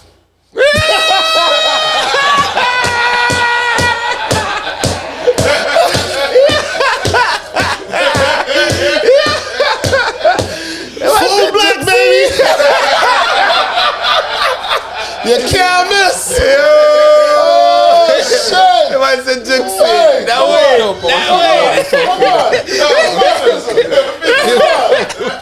All right. Papa Kid knows the book, I you know that. I would say, honestly, differently from Buju, I would say Hans. Mud. Yeah. I would say Exactly what I Hans. thought you was gonna say. I would say Hans. Yo, that's what exactly Yeah. what I thought you was gonna say. Yeah, I would say Hans, and much respect to him, man. Remember him from Fashion High Power back in the days. Yo, Hans, we need you on the Dancehall hot sheet. Yeah, for sure. He'd be good. I ain't writing you no more on that Instagram. Yeah, he got a lot of Come history. on, Hans. We need you. Mr. Hans is a garrison you are now converted to the other. Yeah, That's a we fact. know who you are. We need you up You worked with here. him before? Work on Hans? Yeah. I've worked with everybody, man. Most promoters, right? You work with a lot of I've promoters. worked with a lot of promoters. I've been a promoter Oh, myself. forgot to ask him one more question, bro. Other than Soup Scudder, who's your favorite like hip hop artist? I don't have a favorite, Man, man. never tell the same. Yeah, I'm favorite. Man, never tell the. He know. Yeah, we talk. I'm sorry. Listen. All right, Yeah. go Let ahead. me tell you the story. Let me tell you. Who is his favorite Wait. Wait. Go ahead. My bad. Quick story. Papa Keith used to play in this club called Opium, right? Yeah. And when Papa Keith used to see me, he used to call me Fab all the time. He used to be like, yo, Fab. He Fab. favor him. On the microphone, I used to be like, yo, come on. Yo, one day I got so mad, I'm like, yo, I'm going over there, bro. I'm going over there. I was like, yo. He was like, yo, my name's Soup. He was like, what? I was like, my name's Soup. He was like, Okay, yo, fam. okay, shout out Fab. Nah. Big up my nigga Soup in the building. Yo, every week, because I used to go out there with Recon, Yeah. DJ Recon. Every week he would say, yo, shout out my nigga Soup. Every week. Gave me that little buzz out there. Yeah. Y'all don't know nothing about Opium. You was never there. They had no dance floor over there.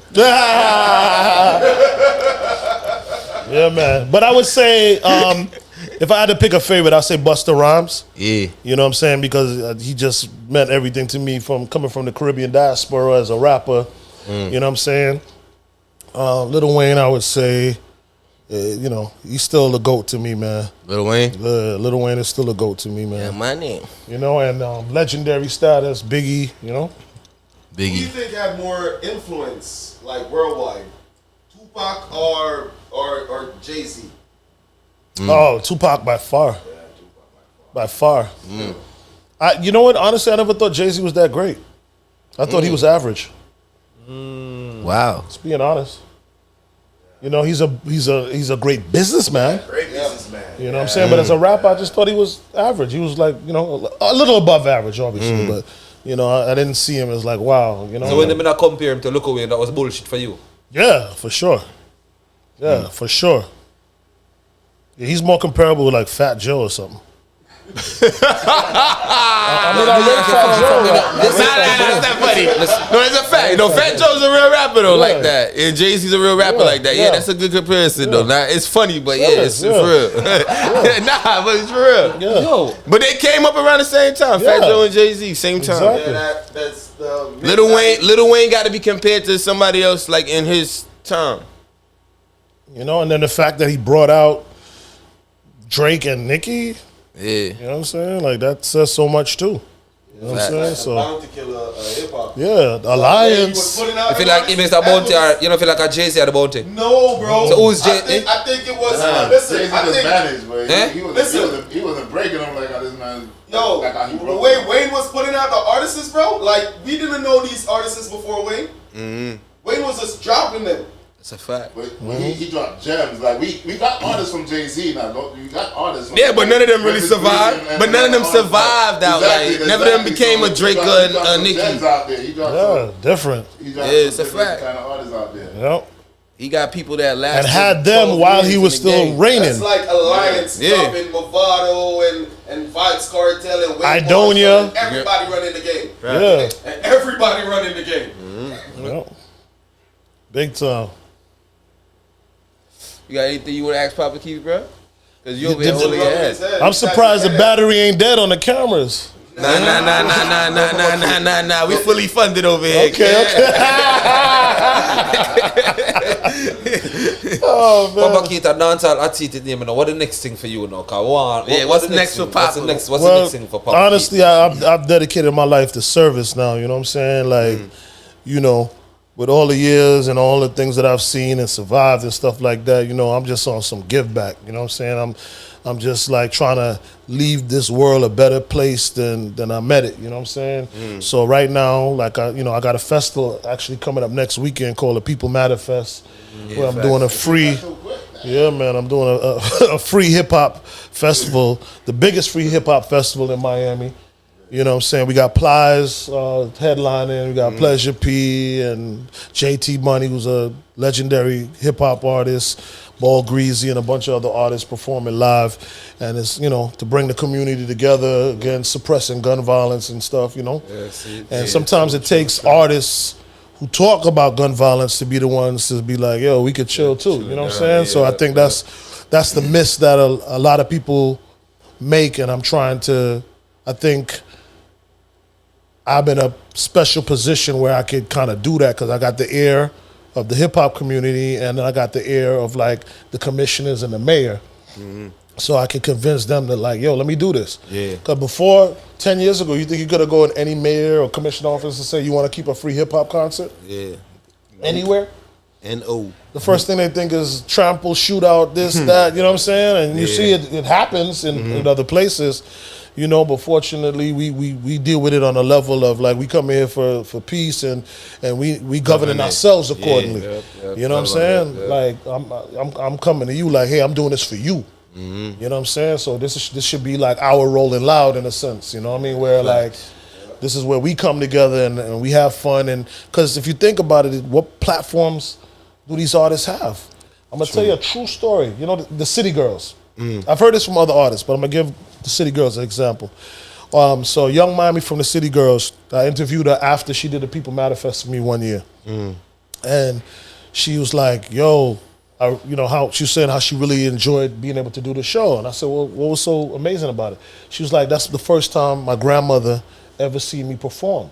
And if you think about it, you was a rap artist right now. You know what I'm saying? There's not a lot of places for you to be able to have an outlet, right? So for you to be able to perform, you'd either have to be in a strip club, a nightclub, or in some kind of hall that they're doing some kind of competition. Yeah. Which you're not gonna have your grandmother, you're not gonna have your kids, you know? So to be able to do a festival and your kids to be able to see, you know, like, so when she told me that, it just like, it was like, wow, it was like one of those moments like, imagine big city girls and she telling me the first time her grandmother ever see her perform on a stage was that something that I did.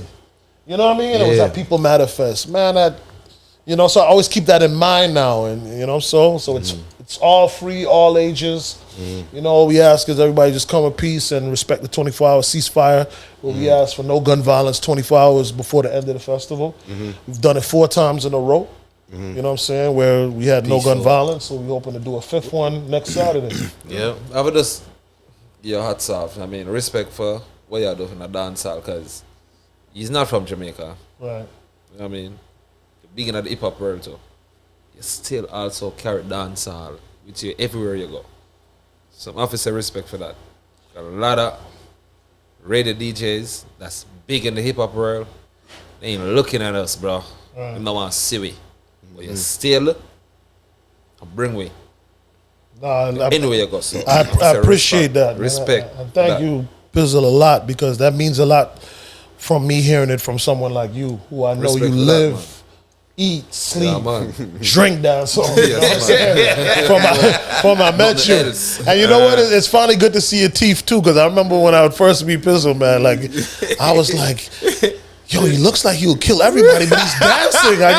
He's such a good dancer, and like, why does he have to be so mean as a dancer? It took me 2 years to talk to you. And here's the thing, I gotta say this before we leave or we end. You know what I'm saying? And here's the thing, I want to give a big respect to Encore, and I'm gonna tell you why. I looked at them as like a young version of me and where I was trying to go. I don't know if y'all know this, but you might know this, but you might know it too. But it was a time when I was promoting that I took Encore like under my wing. They played all my stuff, anything that I was doing when I was at what's that club? Yeah, I was the last one to play. right. You know what I'm saying? Yeah, taxi though. Yeah, Yeah, we go out. Yeah, Right with a BP gas. anything at Cafe Guap. But even before that, we was at the other one higher up. Remember that began with an M? Yeah. Down the street a little bit. That's the one that went Bounty. we used to keep Then they shot it up. They shot up, yeah. Right. Shoot up the boat. So Encore was on all of my parties. Oh, the Plaza. Yeah. In the Plaza. What was that called? The same plaza as That's like Bruce Room. Pembroke Hines Ballroom or something like that. No, not that one. It was Marabou. Yeah. Marabou Cafe. Right. Marabou. Yeah. You understand? So them time there, I used to book them a lot because they were so good to me. You know what I mean? They were just so good. Scientific, man, he would just chop the music and he just had a vibe about him. He knew music, he played good. And then Zeke, his screaming, his voice, his energy, this little guy with so much personality and energy and eagerness. And that was a thing that I like because I felt that I was such a big fan of dancehall that I was too eager. So I wasn't cool. And part of being a selector, like, with those guys that were just all cool, like you'd see Twitch and them, and enough respect to Twitch too, one of my favorites too. And you see them, they were always so cool, but I was eager, like excited, you know what I'm saying? So I felt like, people didn't get me, you know what I'm saying? So I saw Encore in that same kind of way. They were just like excited and happy to be there, were always grateful. I started bringing them on the beach to do. They were like the version of what we were, you know what I'm saying? Like they were my reggae DJs. Yeah. And I would bring them to all these different places to play music and stuff like that. But I didn't stay in the promotion game long, but I just want to give them their respects and tell them how proud I am of both of them, still doing their thing, and just so happy to have that time with them, and of course y'all too, also being part of the team. So that's why I thought about that, because I used to see you always come around, but I wouldn't say nothing for you for 2 years because you looked like you wanted to kill. So I'm happy to see. I'm happy. I'm happy to see your teeth today and smiling. You know what I mean? Name Dancehall. I'm serious. Them cuss me over here. Yeah. That's so you have to keep it. You know what I mean? I thought he was the baddest of the bad man. You know what I'm saying? So I was like, all right, let me leave him alone. Papa keep the GOAT in the South Florida as the radio. You know what I mean? That guy on the radio. He's that guy, bro. Weekdays on 103.5 the beat. And you with facts. And he got Timeless too. You with Timeless Records. That's my family. That's Timeless. Yo, big up Shifter, big up Fresh and the whole team. Yeah, that's the family. That's the family. Still family. Right? Shout out to Fresh, Shifter, all of them. You know what I'm saying? We just met musically. You know what I'm saying? And I some see y'all do music work. bonds us. Yeah, because Shifter. The story is with Shifter is that I was doing a reggae show on the beat. He gave me a reggae show for a small time. Yeah. I was there. Exactly. Yeah. So I was trying to get, that's one thing about me. I don't keep it for myself. I share it. Yeah. So I'll bring up people, I'll interview people, or I would have guest DJs, you know what I mean, come up and play or whatever. So I remember Shifter, wanted to get on the radio. So I was like, all right. I didn't know anything about him or whatever. He was from Southwest. That's all I knew. And he had the Frost crew. Back in the days. So I said, he was like, yo, I want to go on the radio, get an interview. I was like, all right, call me tomorrow at 2:30. This is the thing I used to do. Because if you do that, 80% of people going to either forget or not call you. So now it's your fault, not mine. You didn't call. Yeah. You know what I'm saying? Yeah. So I told him to call me at 2:30. 2:15, I see he ringing my phone. I ain't pick up. 2:30, I see he calling my phone. I ain't pick up. 2:45, he hit me again. I was like, yo, what's up? He's like, yo, yeah, just connected with you. Blah, blah. I said, all right, meet me here tomorrow. At this time. He met me there. You know what I mean? And then after that, I said, okay. Because, I'm just trying to develop my career. You know what I'm saying? And I was taking a lot of chances to see people get opportunities. But if I'm going to take a chance to see a next man or woman get an opportunity, I want to make sure it's worth it. Because you have so many people, they want things from the comfort of their bedroom. Facts. They don't want to get up off their ass and get it. Get it. Or fight for it or work hard for it. They just are entitled. They just feel like me named so-and-so, so everything should just come to me. To this day and age in my life, I still fight for what I want. Facts. Even as veteran, whatever, you know, you want to say, there's things I want to achieve and I want to capture and I want to accomplish, and I have to get up in the morning or extra early or put in the work in order to achieve those things. Yeah. You know what I mean? So I have appreciation for people who want it bad enough that they'll humble themselves. You know what I mean? And do what it takes in order to accomplish that. And that's how I ended up loving that youth shifter. You know what I'm saying? Yeah. And then we became cool. And then, you know, Fresh was his friend. And then I ended up being cool with him because we had a common interest in trying to see Shifter blow up. And I know you was, you know, hanging around the crew. So, you know that to be. Of course, that's facts. But Erie said something earlier on in the interview, right? You say up north is more trending. Them catch on to things quicker. So if up north is more trending and them catch on to things quicker, why down south have South Florida have better DJs, better parties? The weather. The weather. You have to remember where we're at, because even better than South Florida is Jamaica. So as you go further down into great weather and atmosphere, that's where the better parties at. So you think the weather is Absolutely. And then if you think about even the DJs who are amazing here, half of them came from New York. Or lived in New York. Twitch, Killer Mike, me, there's quite a few who came from New York and brought that kind of style and energy, to the game. Mataron lived in New York, although he's a Jamaican, that's all part of it. You go through that and you pick up those things and then you come down here. It's like college, nigga. So then you don't really think that the DJs down south is better than the DJs up north? I wouldn't say better, it's all relative. You know what I'm saying? There's gonna be obviously some DJs that are just from here that are awesome too. Look, like I just talked about Encore. I don't think they're ever from New York, but I obviously rated them enough to put them on my stuff and think they were great. So they are, DJs and I like that other tall youth from the Centrics. He could play his ass off too. Centrics. Keem could juggle. You know what I mean? And even Taxi, even like when, Zeke started moving more into the music end of things, and Taxi was one of my favorites because he just came with like a different, like an energy, like he was an animal with it. You know what I'm saying? Like big up Junior Taxi. You know what I'm saying? So big ups to Junior Taxi as well. And I definitely don't want to leave him out of it. Oh yeah, you got Bulletproof too. Yeah, Bulletproof from New York. Yeah. So it was that connect. I would look at it more of as a connection than a competition. True. Because I consider here home. You know what I'm saying? I mean, I've been down here more than I lived in New York at this point in my life, but I've considered here home for a long time. I love it here. Dancehall at to the year. Yes, the man says South Florida. No, go away. Where them for find you? Yeah, my friend, my boss, the legend, everything in one, the biggest radio host in America, in the world. Thank you, sir. Facts, right? Facts. All right, Dancehall at to that. Because he got his voice on every commercial. For years. If y'all was wondering who the person is on that commercial, there you go. it's him right here. Papa Keith, where them for find you? Social media, you can find me at Papa_Keith, PAPA_KEITH. On the radio, I'm on 103.5 The Beat, Monday through Saturday from 3 to 7 p.m. doing my afternoon show. Other than that, hosting, how much money 99 Gems got to pay you to go back on their station? They couldn't pay me enough money to go back on the station. Oh, for real?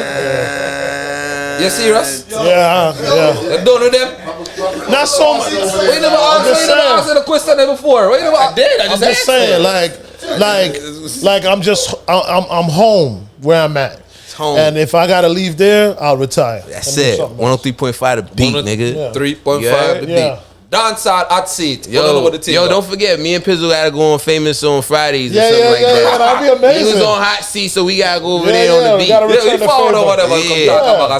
Don't forget. Gotta return the favor, man. And people don't follow him here because don't know him. Follow Papa Keith. We are going impart whole heap of star, whole heap of things all this are going over there. Concerts is free. So on know it go. And the concert them is free. You gotta pay nothing. No violence. No violence, and it's free. You can bring your grandma. Bring your grandmother. Yeah. It's on the flyer. Bring your grandma. I'm gonna be security. I'm doing pat downs. Papa Kid people, dancehall at seat. You don't know it go out. Wow. That was it. How long was that? I don't even know. That was like I'm telling you. Holy shit. Yo, nice.